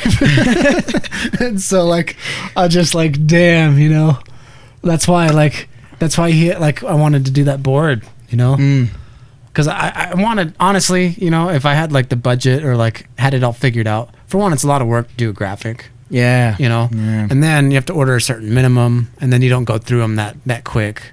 And so it takes a while. But I wanted to do a graphic for everybody. But like I had to start at some point, and I was like, who do I do a graphic for? That's like the ultimate. And then like immediately it was like fucking Jeremy Garcia. Yeah, Jeremy Garcia. You know why? Because he was doing judo airs off a kicker in 1988. You know, that board was iconic, man. I wish I still had mine, because even the Luis board, you know, with the Tapatio bottle, that was beautiful. Yeah, that was beautiful. Yeah, you were really up to something. And then the dice just landed on him because I had the idea, and then like I already had the photo of him, and like that was so priceless the way that fell together. It really was. My brother and I, because Photoshop works in layers, and so we had the Tapatio guy, and Luis was under him. So Luis was invisible. It was layers. It was covered up like a sheet, like a blanket over a sheet. Yeah. But then like my brother got the eraser tool out and started erasing the Tapatio guy. And it's funny because we didn't even know they would line up perfectly. Like you might have to readjust the alignment, you know, of the layer 1 and layer 2.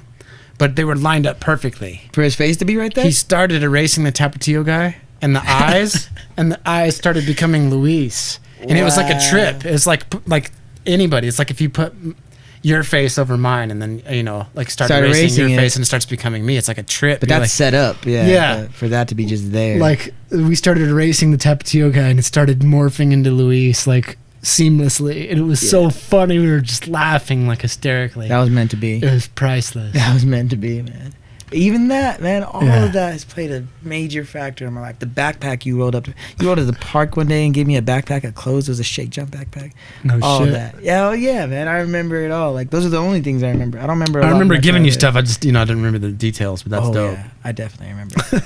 Man, the Sublime shirt. I got a Sublime shirt out of you too. It had the puppy on the face and on the back. It was the same circle with Sick. Yeah, you remember that shirt? That shirt just crossed my mind the other day for some reason. Man, yeah. Someone had a Sublime shirt on, and I started thinking about that one. It's crazy you bring it up. That was in that bag. Yeah, that's crazy. Weird. Man, yeah. It all just plays a part. It all plays a part. The skateboarding world is just... Even down to this podcast now, this is going to be a huge memory of mine. I'm going to be like 40 telling my grandkids, like, you guys don't know what podcasts were. Yeah. Podcasts are special, man, because it's funny you mentioned Joe Rogan too. Obviously, he's the ultimate podcast. He's the shit. I love Joe Rogan, man. Hell yeah. But on his most recent one with Ryan Holiday, studies like Stoicism and ancient philosophy, like the Stoics, like Marcus Aurelius, and all these older people that had these really prolific thoughts that have carried on this whole time, that have stood the test of time. I'm gonna have to look into that one. Marcus Aurelius, but they're just talking about podcasting and why it's cool, and one of the reasons why it's cool is because it's face to face. This is one of the most primitive, normal things, is just talking to someone face to face. Yeah, see, and I love conversations just out and about. There's a few people that I can go to that like, I just have something to talk about, and then it, you know, it spans into plenty of other things. And the fact that we can do that in a, you know, entertainment like show, like, it's great. The fact that I'm invited to this, like, I appreciate you, man. Dude, I love this stuff. My pleasure, man. I love this stuff, man. It's nothing without someone to talk to, man. And, you know, there's a lot of people I want to talk to, you know. So if you're out there and you're like, why hasn't he hit me up yet? Like, you're going to be on here. It's on the way. You're going to be here one of these days. I never would have even guessed. I was like, hell yeah, Orange Curb. Like, man, podcast. Like, it was a skate company, podcast. This is beautiful. And then, like, all the people, I was like, oh, he's bringing in characters now. Like, I don't even know half of the people that you bring on here, but it's so rad to see, like, you know, what's going on. Like, it's so cool. I knew a few, you know, Hollis. Because I was thinking, like, you know, skateboarding, music. I don't even know what I was thinking. But then eventually I started writing a list, and I was just like, man, there's just a lot of interesting, cool people, and they're all different ages and just different circles. Everyone has something to say, you know. There's a lot of topics to cover. A lot. I'm glad I got to be one of them. Man. Yeah, man. Tim. I seen that Tim had one. I didn't watch the episode. That's a good one. That guy, man. It's one of my favorites. That guy, he taught me kickflip nose manuals. I can't do them anymore. But he brought a guitar. He brought a guitar? That Jake Phelps owned. This Jake Phelps. You're lying. I fucking shit you not. You gotta watch it. That's insanity. Jake Phelps, the guitar that Tim has, like Jake Phelps played that same guitar. See, that's even crazier because I didn't even know. He was like, I'm bringing this guitar. And I was like, yeah, that's cool. And like, you know, that's just but I didn't know insane. why he was bringing it. And then he told me the story and I was like, holy shit. That's beautiful. I was just talking about Jake Phelps the other day to a guy that has nothing to do with the skate world. That young guy I was talking about, my coworker, he happens to be my roommate. Like, we, you know, because we try to save money at hotels. He's my roommate. And I was telling him, man, the ultimate goal, Copenhagen.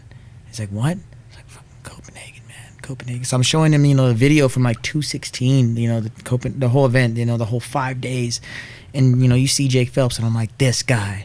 This is the guy, you know, this is the ultimate guy of skateboarding. Like, he's him, you know, like he's who you wanted to shake hands with. He's who you wanted to have a beer with. Like, he was him.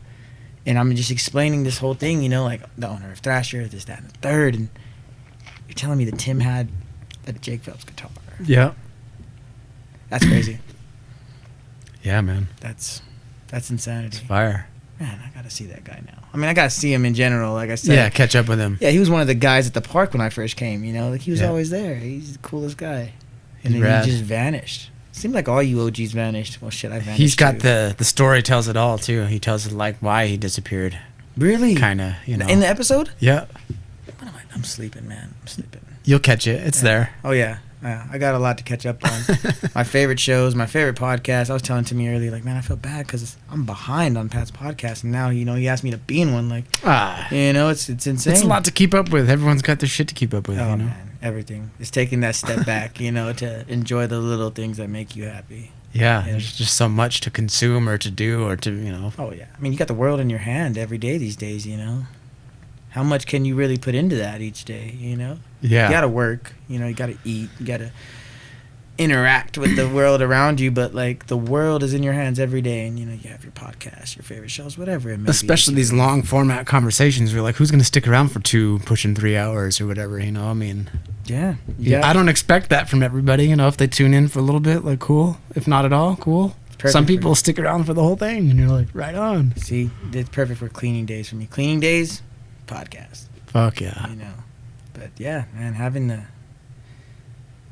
things were simple back then. Having the time to do all the things that are in your face now, it's like, man, you can't. It's opportunity cost. What you're doing here is what you're not doing there. And you're like, what do I do? Exactly. You know, exactly. And then you got to add it all in, because you could prepare for work. You could hobby skateboarding, you know, because I remember I used to want to be a pro skateboarder. Now I just need to skate, man. You know? Just to keep your fucking shit straight. Yeah. You know, because you need to get out there and sweat and get some in. Exactly, you know. Yeah. And while I'm skating, can't listen to a podcast because I'm not listening. You know what I mean? I'm in my own world, so literally finding the balance of all that is it's impossible. It's nearly impossible these days. Then you want, you know, listen to Goggins again. You're like, damn, I'm not doing shit. I need to go run 30 miles today. Yeah, man, skateboarding just keeps going. Fickle. It's a crazy lady, man. Some days you're, why do I do this? It hurts so much. Other days you're like, I need to be out there, you know. I always feel like I'll get in a funk for some reason, for no reason. And I'm just like, dude, what's wrong with you? And then like, I don't know what's wrong with me. And then I'm just like, you have no reason to be feeling this way. You know, your life's good, everything's good, what the fuck, you know, what's wrong with you? And then like, I'll end up skating, and then I'm like, oh, that's what was missing. That's it, every time. And I think it's part of it's largely just physical activity, sweating it out, getting those endorphins flowing, and just using your body. Because if you're not using your body, you're just in your mind, you know, in your head. Oh yeah. And you'll just start turning circles, and it'll start turning on you sometimes. Yeah, that's the tough part. You know, even if you're headstrong and you've got good self-esteem, or, you know, like you're pretty good and pretty level-headed or whatever, it'll still fuck with you. Oh yeah. You got to get into your body. Yeah. And skateboarding, it's like meditation. It's like you have to be present. Like, I mean, you can be thinking little side thoughts there, but when you're like, all right, I'm doing this trick, the moment when you're doing the trick, you have to be right there. Yeah, you're dialed. And there's nothing else. And that's why you feel so good when you skate, I think. Oh yeah. I realized that. I was just like, because you're just, all it is right then and there. Mm-hmm. And all these other little what ifs or could have beens or Doesn't matter. fuck it. Yeah. A brief moment, the world is yours. Everything is yours. Doesn't That's matter. You're not getting paid. You're not worried about getting paid or what you need the money for. You're not worried about relationships, anything. Just for a brief moment, the world is yours. And you can't take that lightly. It's just pure freedom, dude. It's like, there's like a interview somewhere. It was like Carl Watson. He's like, man, it's like skateboarding is like a windshield wiper, It's like it just clears everything out of the way, and like all of a sudden I can see clearly again, and you're just like, it's for real. All right, we're back on track now. Let's go. That's even going back to saying like the world of skateboarding itself is so accepting. Like I remember Jared made a post about me like when I had like first lost my mom and whatnot. Like I was out there. I had to be out there. That's all I had. I lost it for a minute. Had a few drinks, whatever. But I was out there, and he took a photo of me, and it was the ugliest fucking photo, man. I'm like doing this or whatever, and glad to see this kid smiling again. Stuff like that. It's like, not only does this matter to me, but it matters to this group of guys, and because of that, I matter, and it just can't beat that feeling. Yeah. The whole is greater than the sum of its parts. That's what's so special. Like we were just talking about outside videos, skate videos.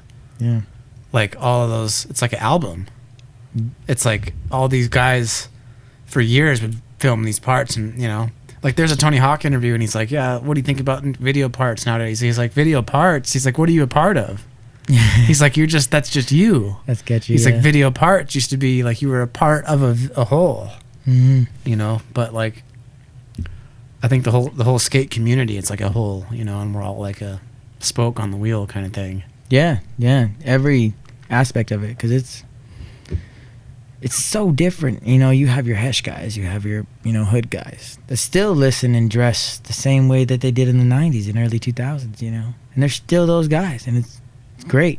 It's great. Then you have your all black wearing, wristband, it's the being a part of it, because it's the same stuff. It's the same stuff, and it's just everything's at level. Everything's at a balance, and it's amazing.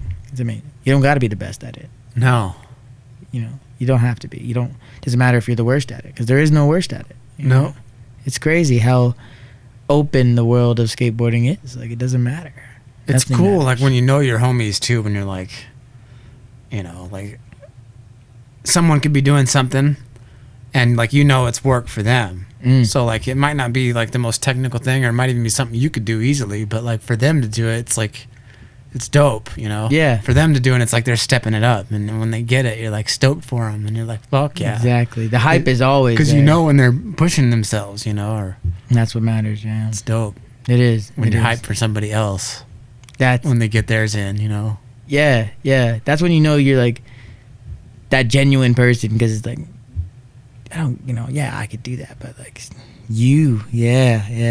that was sick, bro. Like it's so sick, man. It's awesome. There's nothing like that anywhere else. I mean, there's genuine guys in each sport, but like the level of that it's at with skateboarding of being just so I can't do the manual stuff you do, so when I locked down a nose manual shove out, I was like, that was tight, man. That's sick. Yeah. Timmy, I'll jump down a set that's, double or triple the size than what Timmy would do. But the set that he jumped down, it's like, Timmy, that was so sick. It's sick. Yeah. Everybody has their aspects. Like that 50 front shove he did earlier? Dude. Solid. I was telling him, like, most guys, like, push out of that, and it's still the trick. Don't get me wrong, because, I mean, I'm the same way. I push out of it. It just, that's how it is. Timmy pops that thing out of it, like, as if it was on flat. It's so butter. It took him a while, but it was worth it. The one he got was sick. Oh yeah, man. He launches that thing out, Me, Timmy. Matt, we all just push out of that thing. We can do the trick, and it looks good.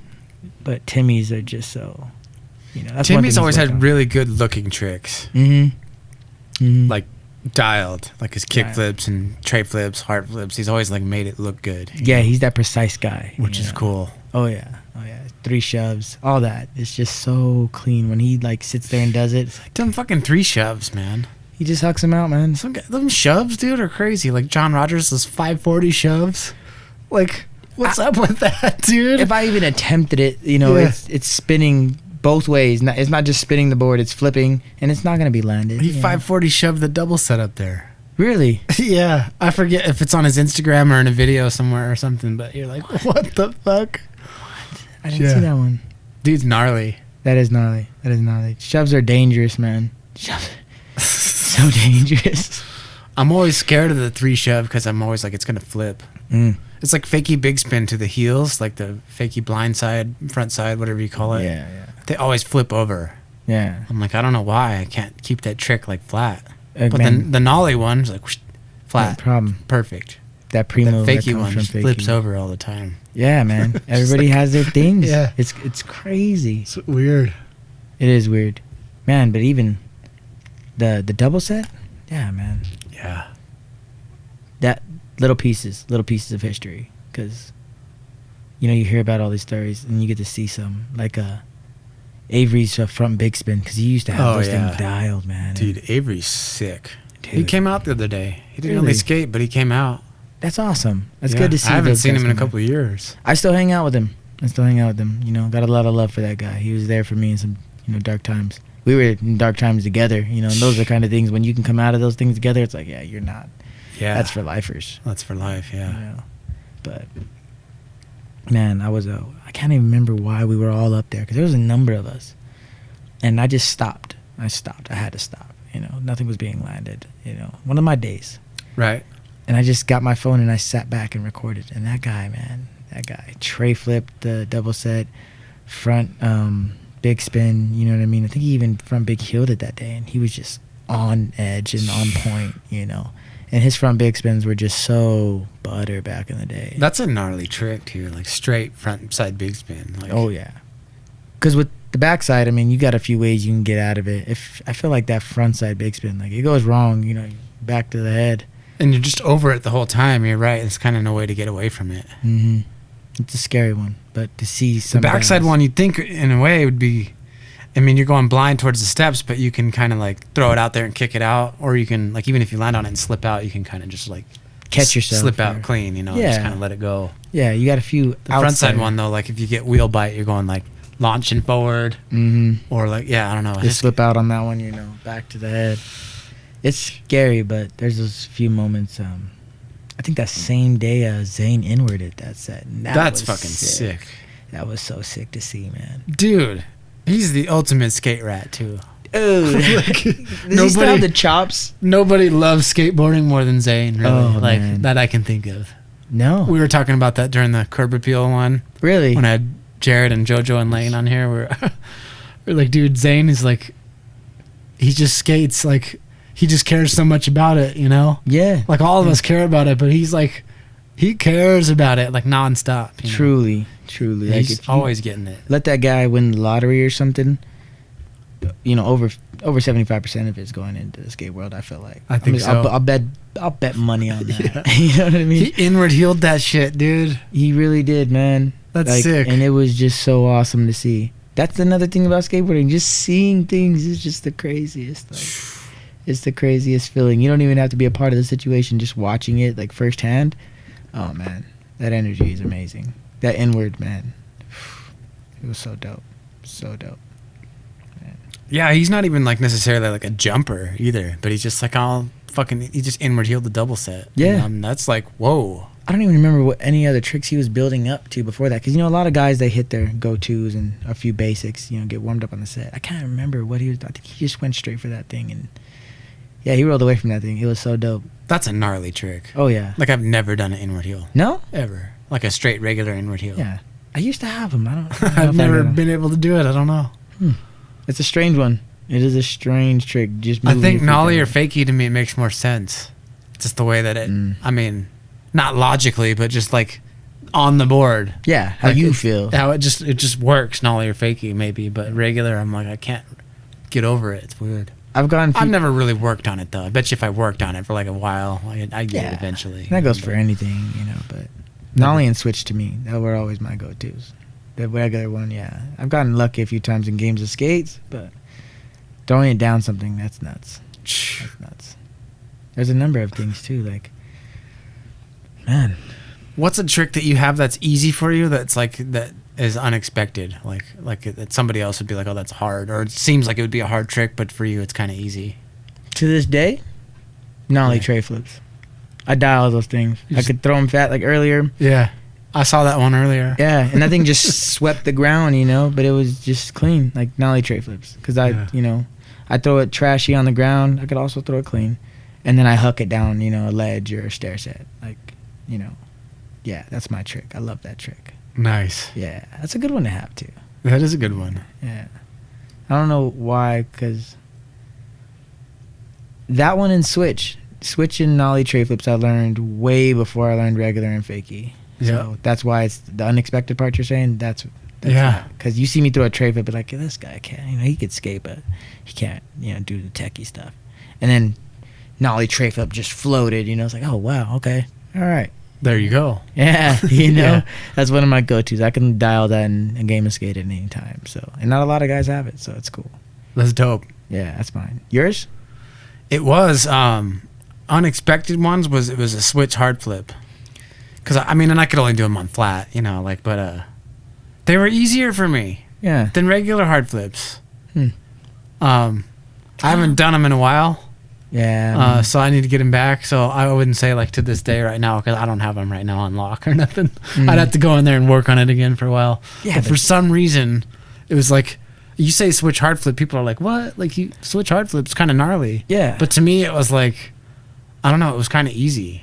And I'm trying to remember what the video was that I first seen you do, because I seen it in video before I seen you do it in person, and it was just like it was nothing, Yeah, I used to just have them. Like, I don't know. I should have like kept that one dialed, But that's a good. I could get them back. Oh yeah, just got to get in there. Ross had always told me, like, when I took my first big break from skateboarding and came back, and this was back when I was still the madness, Dom the Madness Stogden, just freaking out for no reason. I was getting pissed because I couldn't do the stuff that I left with, And this is one of my favorite sayings of all time. It's under the bed, Dom. What? Like, what did you just say to me, bro? You see how mad I am? You want to tell me this right now? What does that even mean? It's like, just pull it back out. And it's like, oh, wow, okay, you're right. It's under the bed. Like, you just kind of store stuff away. Sooner or later, you're going to pull it back out. That's a good way to put it, man. That's cool. Yeah, right? I haven't forgot that. Sayings, I love little sayings, man. And that was one of my favorites of all time. It's just under the bed, Dom. Just pull it out. Oh, wow, you know what? You're right. You're right. Yeah, that's how a lot of skateboarding is, man. You get them, you lose them, you get them, you lose them, but it's under the bed. Once you got it, you got it. Yeah, you can pull it back out. Mm-hmm. Yeah. It just fits so well, might take a little while, yeah. Go digging for it. That's it. No, yeah. As far as it all goes, it's been quite the journey, Like, I've never been one to brag. I was a little cocky guy back in the day, but only when it came, like you said, when your homies are doing something that's challenging them, that's that. But if I were to look back on the whole journey of who Dom Stogden was, there was a lot that was lost. There was a lot that was gained, and just the name itself, because hell, there was times when I was skating for Shotgun, I'd go out to these places to be in comps or whatever, little events, and hey, you're I Am Stogie. It's funny how they always added the I Am to it, Yeah. But it really carried weight, and I bring that up because, I was known by Stogie, for a lot of these guys out there. I stole that name from my older sister, and sick. She tells her homeboys that her OGs that gave her that name, He can't have it, and I tell her all the time, well, I made a name with it. So, yeah. But it's crazy how it all works out, because if in an instant you can be, even, never been pro. I had the little sponsors, whatnot. But in an instant you can be this big talk, just for one trick or one video or one skate comps, man. Underrated. I guess in the big world overall, maybe overrated to some people, but as far as small communities go, man, underrated. I wish we could have more. I'd love to throw one myself, honestly, just to see where everybody's at. Yeah. Underrated for sure. And I had a lot of my best times in the the old comps back in the day. Sick. Yeah, it's cool to see everybody like from different areas get together and like, all right, let's level it out. Yeah. Not I to did judge. like 2, and they were totally different time frames, but I did 2. Mm. And they were good times. Good times, man. Always. It's a vibe. You know, some of your best stuff will come out. You know, if you're on point. Hell, I can't remember who threw it. It might have been Skate Lab, but they threw it at the Sunland Plaza. Man, love that place. Yeah. They threw a comp out there, and it was a team comp. So you had to have 4 guys, and you're all on the park skating at the same time. Sick. Yeah, and it was funny because this is when I met John Rogers. Ah. That guy's He's a beast. He's insane, man. Yeah. That's when I met him, you know, and we needed a fourth, and you know, it was Ty, Brian, me, and John. Each guy, like, I mean, of course, John's doing his thing the whole time because that guy's a shredder. Oh man, to the bone, yeah. Dude, that's what he breathed is shredding. You know, that guy's insane. Yeah. But each of us had our rounds, and something about being in that element just takes like a lot out of you and puts a lot into you at the same time. And I remember like that. It might have been the last round we got because there was like 3 or 4. I, you know, run my line, and I'm running the same line over and over again, but you know, in the practice area, like times and all that. And I couldn't get to the end of my line. I couldn't get to the end of my line ever. And in that one round, I finally did. And the last trick in the line was, you know, the 10 set with the rail. Yeah. I wanted to heel flip it, and sure enough, man, I finally landed all my tricks. You know, got to that last moment. Time's almost up, and I just throw the board down and go and heel flip it, like right at the end of the fucking time, man. And it was just one of the most amazing moments. Like, you feel that blood rush through, you know. So that's why I feel like they're underrated, because those, you know, because you see it in movies or You got to do it now. Yeah, this is it. You know, Yeah. it's like you feel like you're a part of, you know, the bigger picture. You know what I mean? For a brief moment, and yeah, that's that feeling. You're right. It does give you a little extra fire because you're like, it's now and it's timed, and you're like, now is the time. Like, you know, a lot of times when you're skating on a session, you can take your time, and you're like, I'll kick it away. I'll get the one that I want. Yeah. You know, The infamous one more try. I'll get it. You know, but on the comp, when you're on the clock or whatever, you're like, you know, like you're like, I'm only gonna get one shot at this, so I gotta fucking stick it. You know, I have to do this. This counts. This counts right now. You know, it's cool how it does that. Oh yeah, adds that boost. So I wish I think I'm gonna try to organize one myself because I make a fair amount of money. You know, decent amount. Just throw up a little prize. Yeah, you know, just the buy kids. a few things. You know, you just gotta buy a few things. It's whatever, right? Yeah, fuck it. Right? Maybe we can just arrange it as an orange curve thing, because I'll kick a few boards to it or whatever. Yeah. Oh, dude, I mean, just the name behind it, just the fact to call it something, because I don't know what I'd call it. You know what I want to do, man? I was thinking about this the other day. It's like, just like we started to do this, like we were at the shop, you know, in New York when we had Curb Appeal, and we were doing like we were all into King of the Road because King of the Road was on at the time. Dude. And it was so fun to watch, you know. And then we're like, man, we should do. Someone came up with it. They're like King of the Curb or something, and they were throwing out like little bounties, like kick with the 3-stair inside the mall or some shit like that. You remember who got that? I don't know. It was Thomas, man. Oh yeah, yeah. The glasses, skinny guy. That's right.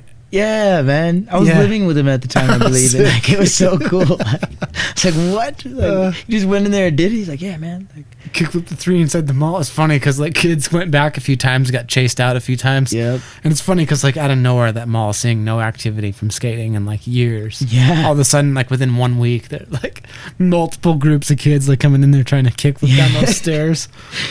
Dude, I didn't even try it. Like, it was so cool to hear, like, because he's younger than me, you know. It was cool to hear that happen. I want to start like, something like that again though, which is like putting bounties on tricks and just giving out boards. Yeah, something. Stickers, boards, whatever. You Something, know? It's not even the prize that makes it. It's the fact that it's happening. Yeah. You know, it being in the happening, being in the now. That's awesome. Like, just like film a trick down the double set, free skate, you know, you get an orange curb deck. Yeah. You know, because I mean, granted, you get the gift, and especially when it comes to a board, yeah, of course, that's awesome. But whatever the trick is, like some arbitrary gap around town or something, just put a bounty on it. Like if you gap this thing, you get a board from me for sure. And that's beautiful because you get to add something to it. It's like being in a video game. Like, okay, Skater XL, it's dope, right?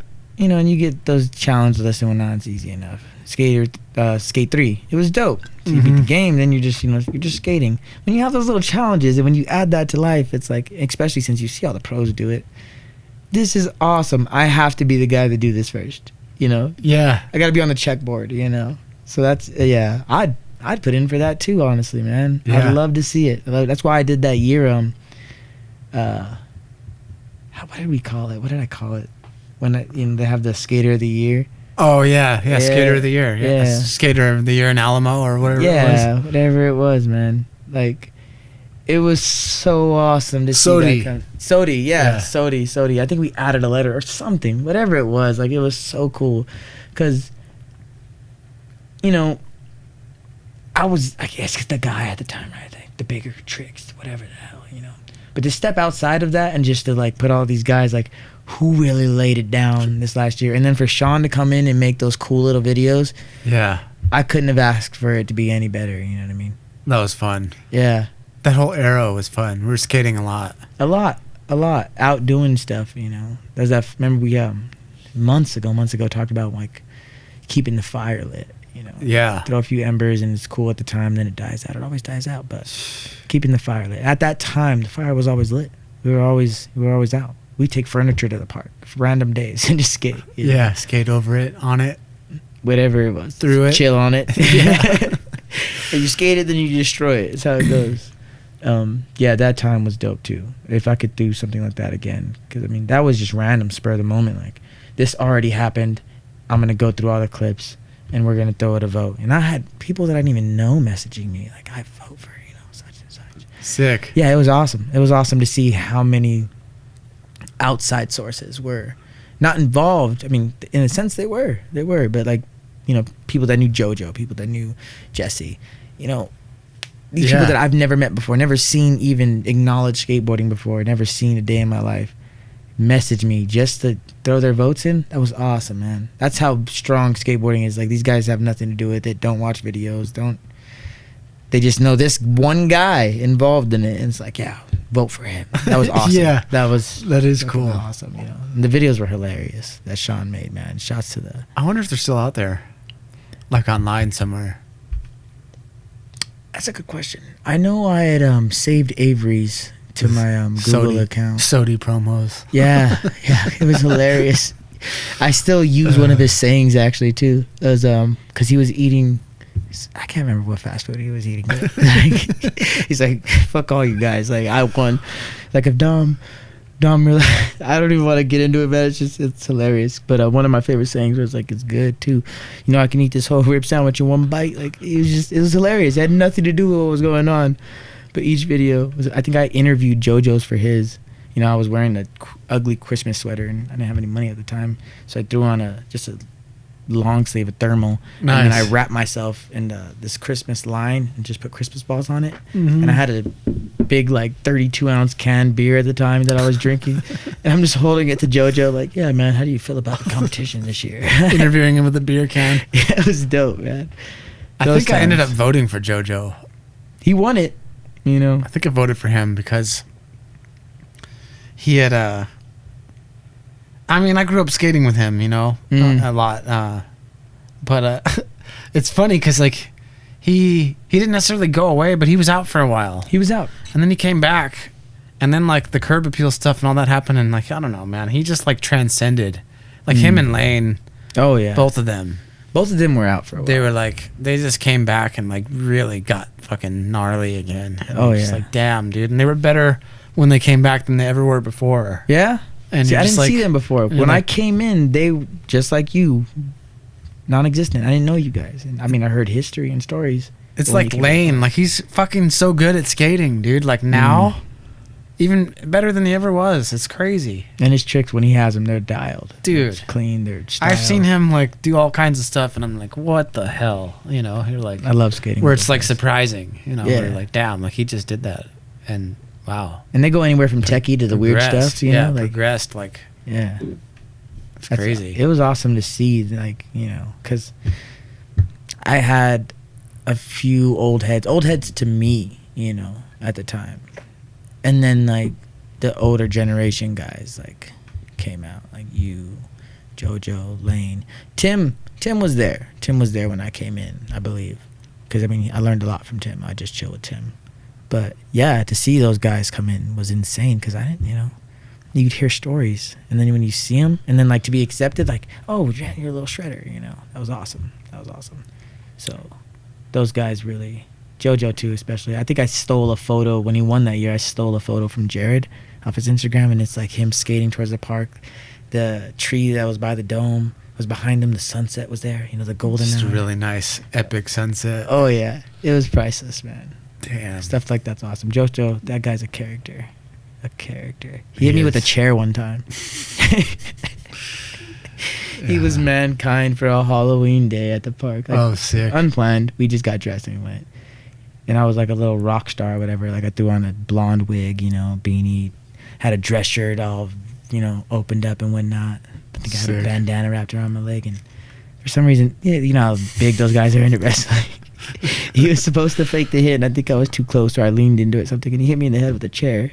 It was great. It was just like actually happened, and you're like, well, that happened. Yeah, well, he's mankind, so I believe that's who he was. But it was hilarious, man. The guy's a character. Man, I love the OGs. I'm one of them now. I think I am. Where's the line drawn? I have no idea. Yeah. When do you get that OG card? Yeah, I guess it just depends on from whose perspective is looking in or out. I guess I don't know. It's crazy. It's like there's a band like Rush. They're called Rush, and they've been around since the 70s or whatever. And it's a three-piece. It's drummer, bass player, and guitarist. And the guitarist and the bass player. The bass player does vocals and plays bass. The guitarist, all guitar work, and then the drummer. But the drummer's not the original drummer. There was an original drummer on the first album. But the band Rush, the main drummer, Neil Peart, he's like a drummer's drummer, like a world-renowned. Like if you're a drummer, he's like the guy. He's one of the best drummers ever, and he's still the new guy, even though he's been in the band for like 30 years or something. Like 30 or 40 years he was in the band. But the original two guys started the band, and then they had the first album with the original drummer, like John Rutsey or whatever his name was. Neil Peart came in on like the second album, and then like he's the drummer and he ended up writing a bunch of the lyrics and became a huge part of the band. Probably one of the reasons why the band is as big as it is.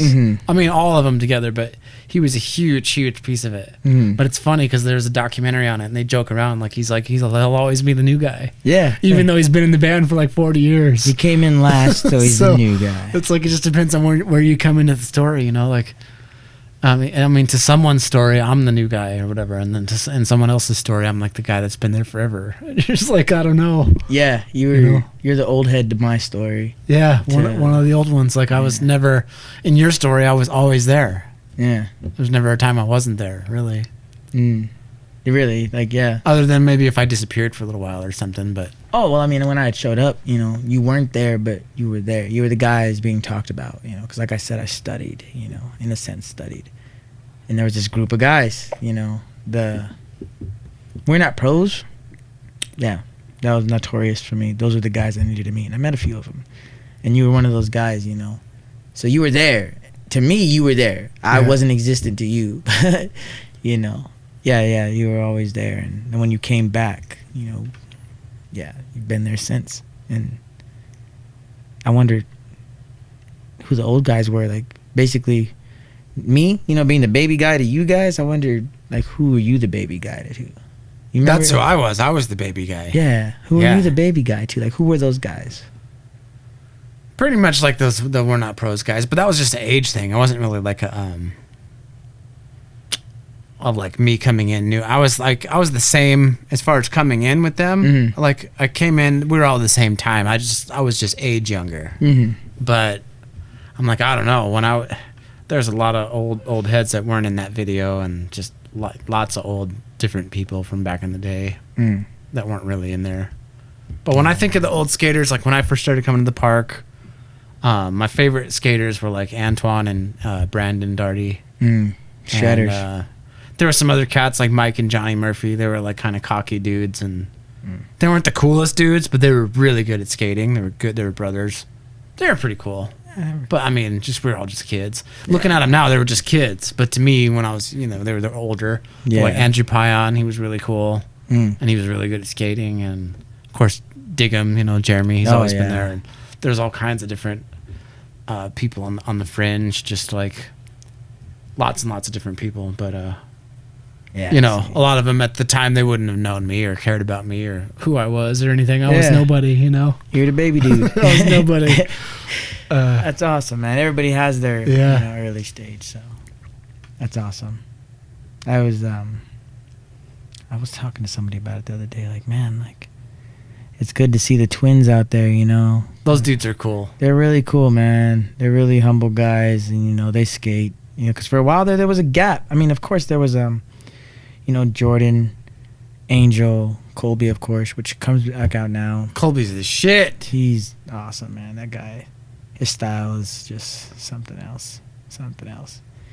But there was them, and there was a gap. I don't know if it was after them or during them. There was just a gap there. I was starting to think that I was never gonna be an OG because, in a sense, like I had already had my pass the years torch to, really. Yeah, and I had been there years before they started getting deep into it. And Colby's young, so yeah, I was there years before. And he was always doing this thing. Then the knee thing happened, and I was like, damn, like too young. So then I started, wondering if there was gonna be a next, someone, like you said, pass the torch to. And there was just these little hooligans, because this was the time in skateboarding when it first started to become cool. And it was always cool to us miscreants, us outcast. But it started becoming a thing, like a trend. I think that'd be the best way to say it. And there's just these guys coming, just youngins, just not really going to put on blast what they're doing, but skateboarding didn't matter, So to see those twins and the guys around them that they've inspired to actually skate, because now there's a group of them, man, and they're all cool kids. They're skate. Pretty cool, yeah. Yeah, they're learning now. At first, for a while, I was like, man, this place sucks now. Like, there's a new park, which grateful for, of course, but it could have stuck to home. Didn't have to do all this flashy stuff with the blocks they used. Whatever. I'm grateful for it, but it kind of changed the dynamic of the park. Taking Mother Tree, there was a culture behind that. They'll never know, but no. There's a real culture behind that, and I'm glad I got to see it because it shapes you. It really does shape who you are as a human being, because there's they were up to some stuff there back in the day, but yeah, man. But it teaches you a lot of character because they're all genuine guys, genuine guys. And I thought it was gone, I really did. But to see those new cats in there now, I love to see them. I love to skate at, like when I come out on the weekends, that I am down. And I see those guys. Oh, what's up, Dom? What's up, bro? Like, I'm so happy to see you here. Like, yeah, dude. At least someone's there. Yeah. Doing it. Like, at least when I drive by and I see kids like zipping up and down, I'm like, all right, that's what's up. They're skating. At least they're out there skating. Yeah. Not just sitting in a group and having a beer or whatever they're doing. It's not for me to say. But yeah, that's why I want to start throwing out boards and shit again. I'm gonna be like, dude, like, inspiration. Post this video and tag like at Orange Curb or whatever, bounty on the spot. We will see it. Yeah. Because I love looking into this stuff, man. That'd be sick. I'm going to start throwing bounties on fucking shit. Dude, I'll help you make the list. There's some things I got to say. I don't want to hurt anybody, but there's some things. Even if it's just kind of like, it's attainable. Yeah. Like start small, Yeah. Because, I mean, those twins got jobs and whatnot. We don't want to hurt anybody, but there's some things we can send out there that I haven't seen hit myself in a while, because I remember hitting everything I possibly could, everything in this town that was to be hit. I think I got it all. I gotta start getting out there in the streets, dude, just making a ruckus again. Oh yeah, man, it's about time to jump. I just love late at night. I used to do that. I used to go to parties and whatever, and like I'd be on foot, and I'm like, this is even after I was driving. Like I had a car. Yeah. I just left it at home and like skated like recreationally, just like be out on board on Skatefoot. We need more of that. Me and Sauce, Michael Johnson used to call it Skatefoot. Skatefoot. Because it'd be like half on foot, half on skate. You're like, I don't know, I'm just out on Skatefoot. Like, it doesn't matter. And you're like, I'd be out on Skatefoot, dude, at night and like late at night, and then I'd like leave the party, or I'd be like, I'm on my way out of here, and they're like, you got a ride? And I'm like, nah, man, I'm good. And they're like, people would feel bad for me. They'd be like, what do you mean? Like, you don't have a ride? Like, you're just gonna walk? And I'm like, dude, I'm on skatefoot. Like, I'm like, it's good, dude. You wouldn't understand. Like, dude, like, you sure you don't want to ride? I'm like, nah, dude, I'd rather skate. Like, thanks though, for sure. And then I'd like shake hands, like, later, man, you know. And then I would just like asphalt, you know, and drop into the street and pop up the next curb. Late night, and you're just like fucking storming through town, dude, and you just feel like you own the place. There's not a soul. Like, everybody everybody you know is in bed. Yep. And it's just you in the streets. Like, I love that, dude. Man, I miss those days. It's been a while. So much. It's been a while. I gotta step back for a minute and do that, because I love night skating. Big name drop too, by the way. Sauce, man. He played a huge part. I haven't seen that dude in a long time, man. Same. Hope he's doing good out there, wherever that fucker is. Yeah, me too, man. I still see his brother from time to time, you know. Love that guy too. I got close with him as well. But Sauce was another one of the characters that was big in my beginning, you know. Him and Ross, you know. Ross was like a stepdad at a certain point. And they were so close, he was pretty much my Uncle Sauce. Ross, dude. Ross is the shit. Yeah, man. And to see what, you know, he's become, because he's still Ross, but he's just so fucking cool, man. Dude, he's so cool. So cool. He's such a good skater too. Oh, still he's another one of those guys. To me, I'm like, he's the best. Like, right now, I mean, like, he still skates so good, and it seems like he's better than he ever was. The tech, something about that. Yeah, that group of guys just came back. Well, Ross was there when I started, so it wasn't a comeback thing. But then he did vanish for a while. Well, I mean, it was when all this new area happened, you know, new park. Trees gone, dome's gone, you know. It took a piece of everybody's heart, so it made sense for people to vanish for a little bit. But then you see him at the park after not seeing him in a while, and he's just, you know, doing all these tricks, and it's like, God, bro. It's a coming of age too, and everyone's like working and kids and wives and girls and houses and a mortgage. We got things to do now. It's crazy, you know. We got things to do now. Like, if you still get time to go out there to the park, and you're like it's almost like a miracle in a way, where you're like, damn. Like, the fact that there's still like a community of us that still go out and skate and still meet up from time to time is like, it's profound. I don't want to be the, you know, be soppy about it, but yeah, it means a lot to me. I'm sure it does to everybody, but like, man, it means so much to just see. Because sometimes, like, it's like a perspective thing we were talking about earlier, where you're like, you can feel one way about it or another way about it, you know. And I'm like, sometimes I'm like, the scene is dry, you know, there's not much going on, and you're like, bro, what did you expect, you know? Like, could you imagine yourself 15 or 20 years ago being like 15 or 20 years later, you're still gonna be out there with your same friends at the same spot, riding around on skateboards? In a sense, it was a dream. Yeah, it's kind of unrealistic. Oh yeah, when you think about the real world and jobs and lives and people moving off and just life. In a sense, kind of selfish too, because like, man, no, I need you to be here. You were here then, be here now. But it's like, nah, dude. Like, we're actually a lot of us, you know. Yeah, like, we're still out there. Like, you could catch the homies at the park on your average Monday or regular Monday, like Jared and Lane and Joe and Ross, and at a certain point, it's not an all the time thing. Danny, a couple other heads will be out there. Yeah, and it's beautiful. It's man, I love it. I genuinely love it. Like, the person that I've become. Maybe I am a softie. Who cares? I'll cry about it. I love to see them all, man. Even if it's for a brief moment in time, you know, just gets that one handshake, that one hug, that one game of skate. It just means so much now, more than it ever did. And it should have meant to, you know, a lot to me then, but like you said, you know, hindsight, yeah, it was unrealistic. You never know. But I didn't know what life was then. I was just a young guy coming in, and these guys were here. I expected them to be there, and they are. They are. It's just rare now, so you gotta appreciate those moments, especially with everything how it is, man. I got a list of good friends, good family members. You know, some involved with skating, some not, and you know, they're gone now. And that, to think about that, is just, it's gnarly. Yeah, that made all you guys matter that much more.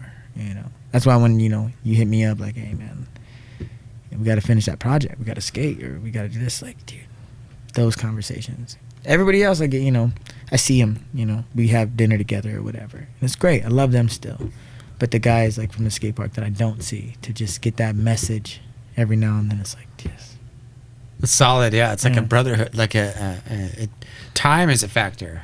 Huge factor. Like, I realized that with a relationship, you know, friendship, or it's a dynamic, you know, where like time itself builds the strength of the character of the relationship, and you're like, Oh yeah.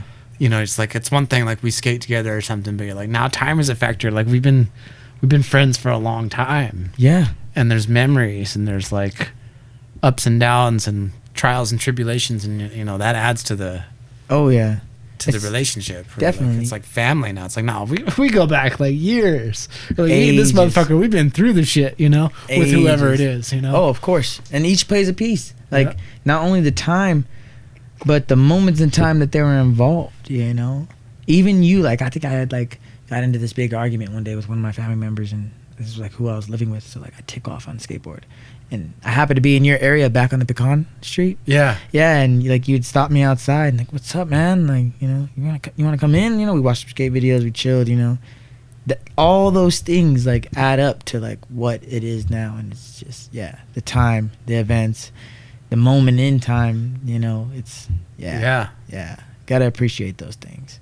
Gotta get back together, even if it those game of skates. Yeah. Man, those were key moments. And yeah, we need to do that again soon. We need to put one on the books. At least just a fucking skate night party. Yeah, just to shred together again. Nothing like that feeling to land something. And you said you got a week off around 4th of July or something? Yeah, this company, man, gives us that. I mean, a lot of the guys are like really far from home. I'm blessed to be able to drive home on the weekends. These guys are like, far away from home. At least you're in state right now, at least. Yeah, right now. Because you work in different states, in different areas. Oh yeah, all over Colorado, Arizona, Texas, Florida. This company has crews everywhere, and they send them everywhere. They've had guys in Mexico before. Shit. Yeah, it's pretty top notch, and that goes along with building my character personally, because I have to up and leave for these things because it's a career. I've come a long way with it. I'm gonna be real with you, man. The labor thing we were talking about earlier. Yeah. I started off as that. I really did. And there's those days where I still have to do that. But I've come so far with this company that literally, man, I'm leaning on the railing of my machine and I'm steering it all day. I don't do shit. I just stand in the heat and make sure that the road is... I work on a big flamethrower. That's my machine. And it's massive, like it's massive, bro. Sick. The size of an average house, like lengthwise, And the width is still pretty big, but not, Yeah. too big, but still, it's a big flamethrower. So I'm not doing shit all day, but just driving this machine, man. I mean, I got to do my part on maintenance days. Break it down, build it up, whatever it takes. Get dirty still, and occasionally I got to get off the machine and shovel if we get into a rut. But yeah, man, I was talking all that shit earlier, but I don't do shit. No, I've come a long way. Yeah, no, you put yourself in that position though. Oh This yeah, is good. and the heat's crazy, man. I had a DOT point the temp gun. Like in my general area, man, and it read like 350 something. Like, and I'm in hoodie, hoodie on, face mask, glasses, hat. I'm fully suited in this heat. But you have to be. That sun is killer out there, Yeah. But And you're just doing paving mostly, right? Like. Yeah, I just pave roads. I mean, when I'm in town, I do concrete, remodeling, whatever. But my main gig is the paving. They take us everywhere. It's a big company. They've been around for a long time. These guys are big bucks. You see the head boss come out, man. He got these loafers on and a little button up and whatnot. It's like, bro, that guy's big money. He don't got to do anything. Nah, he's the owner. Yeah. Yeah. But no, yeah. As far as labor goes, I don't do shit. But you've been doing some fitness, working out and shit, a little bit. Yeah, man. Like, of course, I can't be one of those guys that teaches people about fitness, but as far as doing your own regimen, your own thing. Like, I've grown, really grown, which makes me nervous to be off probation because I know I'm not gonna go back to the guy I was. I'm not that guy. I don't go back when I learn. But I wake up, knock out some push-ups, go to work, get off work, knock out some more push-ups, do some Russian twists, some sit-ups, play a game of basketball, clean up, get in the studio, sometimes before bed hit some more push-ups, and then wake up and do it again. Yeah. It really does help. Like, I never believed any of this stuff, but like, that's why I keep bringing up like the character thing, and I'm glad this episode gets to be that, because being a kid that was so deep into alcoholism, like I became an alcoholic at like such a young age, and they say it's not easy because it isn't, but at a certain point, you know, you hit a switch, and it literally is that fast. You know, that's why I keep bringing up character, because the working out, it plays a role. It does. Discipline. It plays a role, because that is discipline, to be able to keep up with working out. Nobody has time for it, but if you make the time for it, like, you literally make it happen. Because like I said, I fit it into my morning, you know, fit it in between, you know, my day job and my work, you know, in the studio. You just have to fit it in, and it adds to the character you are. I make my bed every morning. I live out of a hotel. I literally take away from the job of the maids. You know what I mean? Yeah, they probably have to tear it down and wash the sheets by code anyway. Yeah, it's every like now and then they do. If you work fast food, if you give someone a straw, even if they don't use it, a lot of times you're supposed to throw it away because it may or may not have been touched, which is shitty. Yeah, so wasting. They probably have to fucking break the bed down anyway. But don't matter, you make the bed. Oh yeah, here and there I notice it, because it'll be like extra made. Like, I make it, don't get me wrong, like, I'm, you know, I saw it, but every now and then, you're right, I notice it's like I'm talking, maybe linen. my perspective's off, because if I'm thinking about if you leave, but you're staying in the same hotel night after night. Yeah. Okay. Yeah. So they might not change the sheets every night. Oh no. Okay. No. Gotcha. And I can't imagine what I do for them, because like they walk in, see this bed made. Hell yeah, that's tight. Yeah, it is cool. But I seen a video one day, and I think it was a military guy that was saying it. Like, you know, making the bed is a key element to growth, because it's the first task of the day. You know, so yeah, you knock that out, and you already got a good start to the day. No matter how the rest of the day goes, you got the first job done. It's like Goggins. He's like, don't hit the fucking snooze button. He's like, as soon as you hit the snooze button, you lost control over part of the day. He's like, if you don't hit the snooze button, like you got the jump on it. Yeah. It's the first battle that you won today. It's not hitting the snooze button. Exactly, man. I try to always hit the fucking snooze button. I need to stop. It's a bad habit. Yeah. It's a bad habit, because you could wake up and feel rejuvenated. You hit that snooze button, man. You wake up again, you're terrible. You feel terrible. I mean, at least I do when I do that, because I still do that. I'm not going to lie. Every now and then. Fucking snooze button. Fucking snooze It's a good band name or something. We are Snooze Button. Snooze Button. Yeah. Hell yeah. Shit. Because little things. Everyone knows about the snooze button, man. Oh yeah, it's dreadful. It's dreadful. It's one of the negative things that was created. The damn snooze button. Because like, is your alarm the alarm, or is it not the alarm? Like, why the fuck have a snooze button?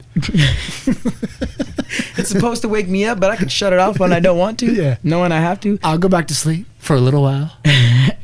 5 more minutes. But see, when you hit the snooze button, you never wake up after that, whatever it's set to, you know. Then you wake up late. Oh, I should have never did it. That's what I needed to do after tonight. I needed to just delete the whole snooze button mentality. Oh, just yeah. delete it. Little things. It's the alarm, or there's no alarm. Yeah. Fuck the snooze button. Right? You need to get so used to it that at a certain point, which for me it is at this point, you wake up. You just wake up. I wake up before my alarm clocks a lot of times. I have it set for just in case measures, because sometimes it does come in handy. I wake up and I'm running late, you know. But you get so used to the program that you're just up. You're just up. You're just up. And I'm not a motivational speaker. Hell, I don't have enough going on in my life to be motivational. But there's key elements to getting on the right track, and that's where, you know, what I brought up earlier, like, it doesn't matter where your head's at. I mean, it does, but at the end of the day, no, it doesn't. It's where your head is headed, you know. You on the right track, or you just dwelling in where you're at. Right. You know, it's a simple procedure to be better than what you are at the current moment. As long as you're constantly headed there, you may never reach it, but it doesn't matter. You're growing each step of the way. So that's why, you know, Goggins, Kevin Hart is honestly a huge inspiration. That guy's diving into everything. He's in supplements now. You know that? He's a beast. Man, I'm so glad I just remembered it. Because Rogan brought it up to not only Kevin Hart, but Goggins as well. You know, both two entirely different characters. You know, similar aspects of the story, but entirely different stories. Yep. Different journeys. Uncommon men amongst uncommon men. Mm-hmm. When I heard that, I was like, yeah, now we got to thrive. Because to be somebody told you that, you know, especially somebody like Rogan, man. Yeah, because that's Goggins too, because he was living the Navy SEAL ethos, you know, and like, upholding that and going hard every day, and then like even on days off still training and still going hard, and then like even the SEALs started to look at him like, dude, what are you doing? Yeah. Like, you don't need to be, you know. They would go out to party and shit, and he would be like at the gym again and waking up early and doing crazy ass drills and running. And they're like, and he's like, Navy SEALs are uncommon people. Like, they're the hardest dudes out there. Yeah. And then of all those uncommon Navy SEALs, he's the one that's just the fucking freak. The uncommon man amongst uncommon men. That's a hell of a fucking title. And other people, you know, they look at him like he's something different. He's like, I'm not different than you. I'm not crazy. I'm just, or he's like, I'm not insane. I'm just different, is what he says, you know, because he's got different values. But it's like, what do you value, you know? Exactly. He didn't value the brotherhood or the being part of the group or whatever. He valued the ethos of being the hardest motherfucker on the planet. Oh, and he's like, the hardest guy on the planet wouldn't take tonight off. Yeah, exactly. The hardest guy on the planet tonight would be out there carrying logs up and down the beach. Right. So that's where he was. And you're like, God damn, you know? Right. And when you hear it, it's like, what the hell? Like, yeah. Even just being, you know, he doesn't, you know, don't know who I am, but like the fact that I hear it, it's like, dude, hats off to you, bro. That's insane. You know? And to stay so humble while doing it, like, that's beautiful. It's fucking gnarly. He's a dangerous man. He's a dangerous man.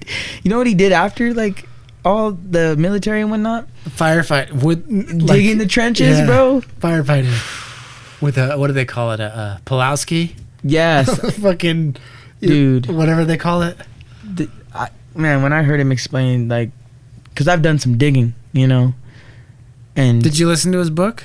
Not yet. I mean, I started it. I started it, you know, and the podcast pushed me into starting it because, like I said, it was at the top of the list. Like, you know, because I have a number of books on there I got to get to. I love Audible. And I was like, man, I got to get to it. Then I saw that podcast, and I immediately started it because it's like, this guy is somebody to listen to. He's not your average motivational speaker. He's not even trying to be a motivational speaker. He doesn't even like hanging out with those guys. You can hear the bullshit. Yeah. You know, of course, these are standards to live by, you know, yada, yada. But when you have a guy that's gone through some shit like that and then exceeded the overall bar, you know, that's insane. It makes you feel like a pussy. It does. I hate to be so graphic, but, you know, you got to be blunt about these things. It does. Yeah. I mean, when you're comparing yourself to him, you're like, dude, I ain't shit. Yeah. Some days I feel like, yeah, man, I did this. And then you listen to stuff like that, and it's like, I haven't done anything. But it's good to have those guys, you know. Because if you're, you know, constantly at this level, and there's no room for growth, which there obviously is always room for growth. So, but if you have that head high like that, you got to throw yourself into the fire, like Goggins, you know. Throw yourself in the pits, beat the shit out of yourself. It's amazing what that guy does. Yeah, dude. Yeah, man. Kevin Hart as well, you know, come a long way just seeing it. And then not only to just not stop. That's the hard part for people. When they feel like they made it. When you feel like it's never enough, that's a key element, you know. Character is everything, and when you have those pieces of it, you got to keep building, dude. You got to keep going and finding out what's more. Here's what I am today, but what else is in there, you know? Yeah. If all of this, plus after, I don't know, I think if you've built stuff and you've made stuff and you're like, I've made it, I don't know, like the kind of people who've made it, they've only made it by like always looking for more. Exactly. What else can I do? Or like, I don't know. It's an empty person. You've never made it because. What are you making? Making it is growing. You know? Yeah, definitely. You know, consistent growing. You know, it's accepting. Man. It's like that cheesy quote. It's not the destination, it's the journey, but it's the truth because, like, well, once you get there, you're like, okay, we're there. But I mean, like, it's the whole time, like, we were going there. Exactly. Having your sight on something is the reason. I don't know. It's like finding a tomorrow you. You know, the whole thing about never seeing tomorrow. Well, but you keep chasing. You know, it's tomorrow you. Got to be better. You know. That's it. That's pretty much it. And I think a great thing that I've come to realize in the past, you know, year or so, because I've done a lot of spiritual growing, you know, financial growing, emotional growing. I'm pretty rock solid. And I used to be a crybaby. I'm not going to lie. You know, I cried about the Dumbest things. The dumbest fucking things, man. I just need booze. Yeah, shit sucked. But accepting the negative pieces of your story for the, the true owning it, puzzle pieces that they are, yeah, because they all count. You can cry about it in the moment, whatever. But once you get to the stage of like, I needed to go through that needed to happen, that's where the true growth is. Because winning is great, it feels good. Get a moment of relief, but the losing aspect of life, I think that's not why I dwelled in it so long. Like I said, I was a crybaby, but nowadays, like seeing all those moments, like down bad, God, alcohol sucked. It was a tough thing to cut for sure, but waking up drooling on the fucking ground, like it was terrible. I fell asleep at Allsup's a couple of times. In my homeless days. Yeah. This is an ugly show. Like if you know me, like a number of people got some ugly stories, I'm sure, that I wouldn't remember. But accepting all those things, because I used to stress about them. Like, oh man, what are people gonna think? Yada yada. Even especially with music, if it were to go somewhere, which I'm very confident in our stuff. I like my music. My people around me like my music. The people around them like my music. It's great, and it's a relief. I got a story to tell. I got a hell of a story to tell. Nice. Yeah, we need to talk about that a little bit too before we wrap it up to your music stuff, man. I've been wanting to ask you about it, but just like, yeah, you guys have never known me as that. Yeah. As far as the music goes, man, going off of what we're talking about into that is accepting it for the pieces they are. The negative side, the ugly side, the side you regret but shouldn't regret because it plays a part. I wrote stuff as a kid, and I was always into music. I did talent shows, then right into middle school, I jumped into band, excelled at drums, Then I learned the bells, which is a part of percussion because that was the side band I was in, which pushed me into piano. As far as lyrics go, like I said, I wrote stuff which was made fun of a lot as a kid at the time. Whatever, And then freestyling as I started going into teenage years, even while I was skating, like the people that weren't skaters that I'd hang around with, I'd freestyle at parties, Got older, I stayed freestyle. I always freestyled. The group of guys I work with now, from Chicago and whatnot, they had made music for a while, and I get into this job, and like my first year with this job, we're in Texas, and they're battle rapping, which I had watched a number of videos, you know what I mean? It's great. It's actually a great scene to check out. Nice. It's mean, yeah. No, this is a side that I never showed you guys, you know what I mean? But I had always had it. Like I said, I was freestyling for years since I was young, for years. And I see these guys battle rapping, just throwing their jokes and whatnot. I don't know what it was, man. I had to jump in. Yeah. I had to jump in. And you have these guys from Georgia, Chicago and whatnot. I'm this little Mexican dude from, New Mexico. Like, this guy don't got nothing to say. I kid you not, man. I'm not even tooting my own horn here, but I did some damage. Like, I did some damage in that situation. And from that moment, like, one thing led to another.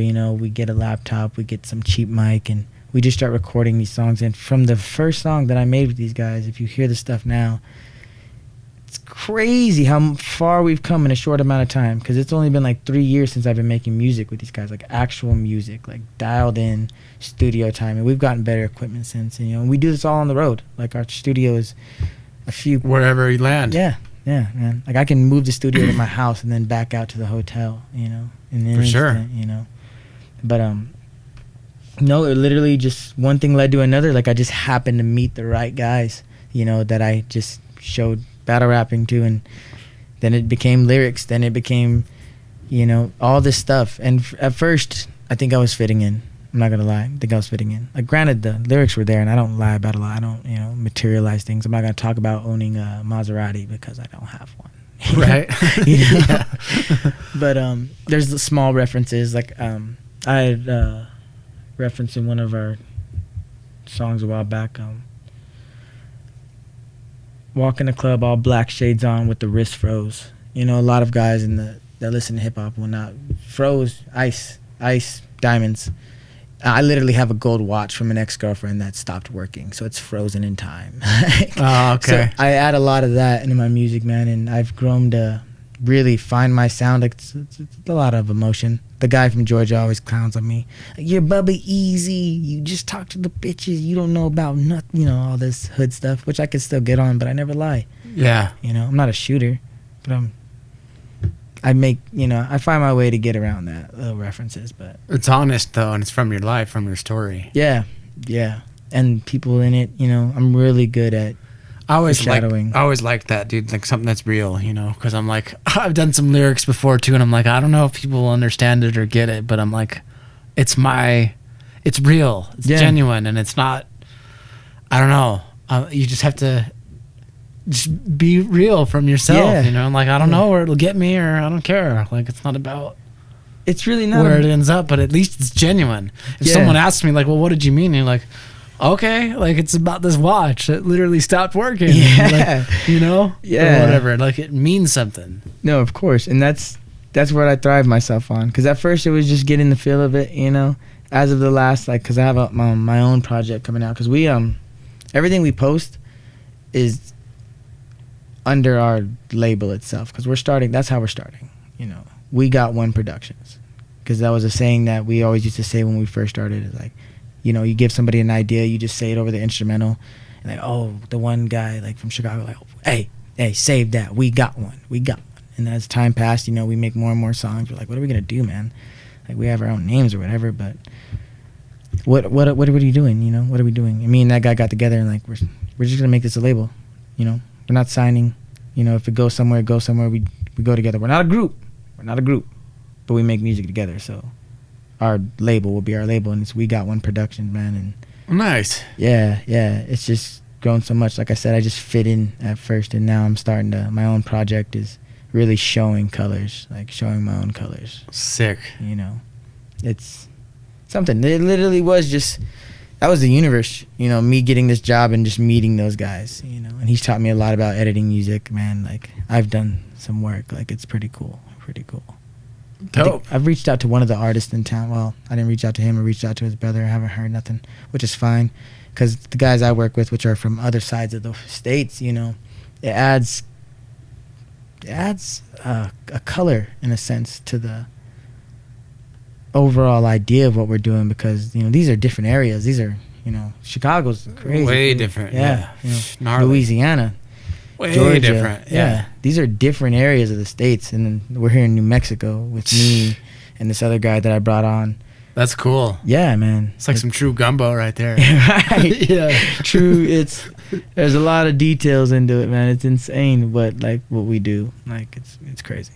That's dope. I'd like to hear some of it. Do you have like a spot where we can check it out, or is it coming out, or? Oh no, yeah, we have plenty of stuff on SoundCloud, which I used to be a little cocky. I'm never gonna be a SoundCloud rapper. Everything I do is gonna be legit. But yeah, we have plenty of stuff on SoundCloud. It's a platform, and it's out there. Yeah, and at a certain point, I just grew up. Like, I just want to make stuff. I'm artistic. Let's share that. Fuck it. It's like, you're not too good for SoundCloud. I mean, right? Yeah, and I used to, for some reason, think I was. It's part of that growing up phase, that character, Is it what's the name or whatever? All you gotta do is no spaces. We Got One, and then space production, and you'll find some of the stuff on there I'm not proud of. Like I said, it's been a growing thing. It's cool just to have something tangible to look at, to listen to and check out. It really is, but some of it's like, man, this is good. This is not. And then you're putting together some new solo stuff, or like not solo, but like you're working with these guys, but you're putting your own material together to like make my own little album, so to speak. Like an EP or whatever album. Oh yeah, and we actually have an album on Apple Music. Like we just called it Volume 1. And there's a number of us together. Some guys are in. We Got One, Space Productions. Yeah. And then what's the album on? On Apple Music, man, that's tough to find. I'm gonna have to share the link because I think it's under various artists for some reason. I'm gonna have to get into that and change that, fix that up. That's what's up. Yeah, but it's it's a collective. We're a collective, not a group, but a collective. Sick.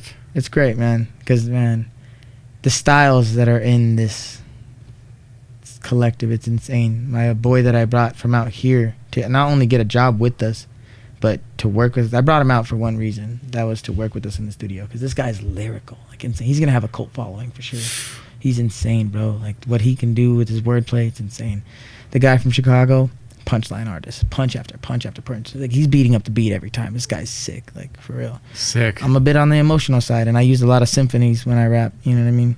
but it's just real, you know. It's our characters coming together and just the way it sounds mixes. cool, man. It's awesome, man. And it was cool. Like I was real shy about it, you know. Nobody knew about my stuff, and the guy I owned the company with, like, man, you gotta promote it. I'm the only one promoting. You gotta promote it. I'm like, man, once I have an arsenal of songs, then I'll get to it. Really, I was just shy. And then one day in the hotel, you know, I had sent this girl a snippet.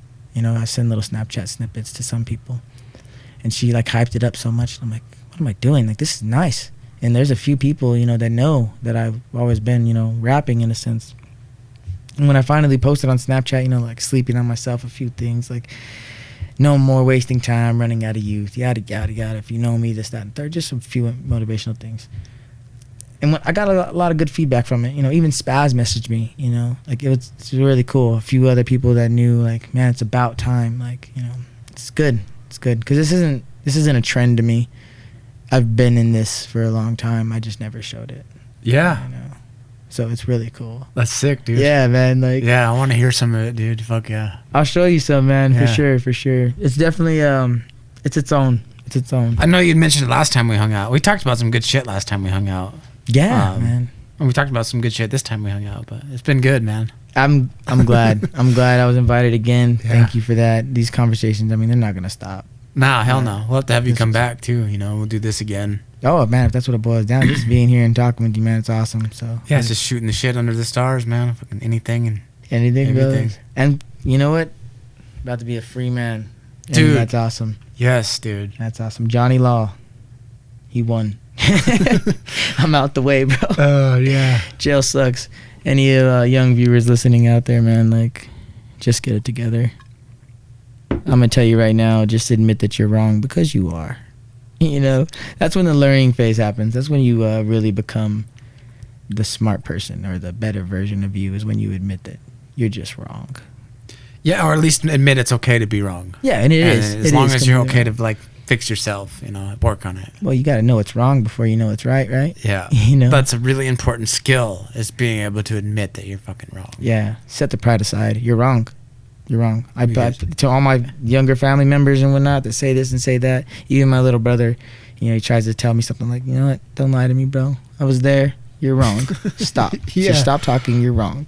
I think it's helped out a lot. Don't dig it any deeper, you know? Yeah, exactly. Like, you're already in the hole, dude. And you're wrong. And if you keep going on acting like you're not, you're just digging it even further. That's what it took for me, man. And I feel like I'm solid. I'm not nobody to look up to, but I'm definitely a helping hand.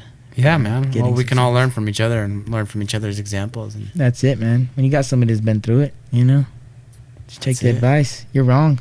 I looked in the mirror and told myself I was wrong, and now I'm doing all right. Things are looking up, you know. Once you hit the bottom, hopefully you can work up from there and not go any further down, you know. So definitely, man. Yeah, dude. But it's been beautiful, man. I appreciate times like this. I hope the OGs hear it too, because I got a bone to pick with those guys. Message me more. Yeah. I think we all need to do a better job of staying in touch, you know. Oh yeah, man. That's the biggest thing. We'll see if we can skate together more regularly, you know. And yeah, when you get to that age, man, you look back and, okay, what do I know? I'm a young guy, but honestly, I don't regret situations from my past. I regret not spending more time with the ones I cared about the most, and I'm pretty sure that's what the old heads do too. So yeah, you know, got to get more into that. There's always that's what you'll regret. It's not what you did or didn't. It's what you didn't do, what you didn't get around to. You're like, damn, like, shit, you know, I should have. Because I don't really regret too much of anything that I've done. It's just like, it's like if you were cut off tomorrow, if this was it, you're like, damn, what didn't I get to that I should have got to, you know? Anyway. Exactly, man. Granted, I love making money. I love it. Like I said, my brother calls me materialistic, but at the end of the day, like, let's go have some dinner. You know what I'm saying? Let's go to Chili's, talk some shit. You know what I mean? Whatever it is. Make some music, those skate, moments. Yeah, whatever. It's those moments. It's those moments that I do it for. Gotta have money for sure, but man, it just means to keep the fire lit, like we were talking about earlier. Keeping the fire lit. You know? Man, I might get that tattooed. Yeah. You know, and that's pretty much what it boils down to, is yeah. realizing you're wrong, making the adjustments, and just finding that time to step away from all the bullshit. Because it's all bullshit. It's all. don't care what anybody says. It's all bullshit. It's all bullshit. Have some good times with your brothers, your sisters. Get it together. You know what I mean? Come together. Come together. Yeah. I've been listening to a lot of classic rock, so I'm really learning a lot of shit. It's good shit right there, man. Words to live by. Words to live by. But hell yeah, man. I thank you. Thank you again for this. Well, thanks for coming, man. Oh, of course. Keep the fire lit, son. Yes, sir. We'll do it again. Oh, yeah. Fuck yeah. Thanks, guys, for tuning in. We love you guys. Fucking. Yeah, man. It's too few and far between, but we're always there, man. We're connected. Yeah, for sure. Fuck yeah. Later, y'all. Hell yeah, brother. Good shit, man. Good fucking shit, man.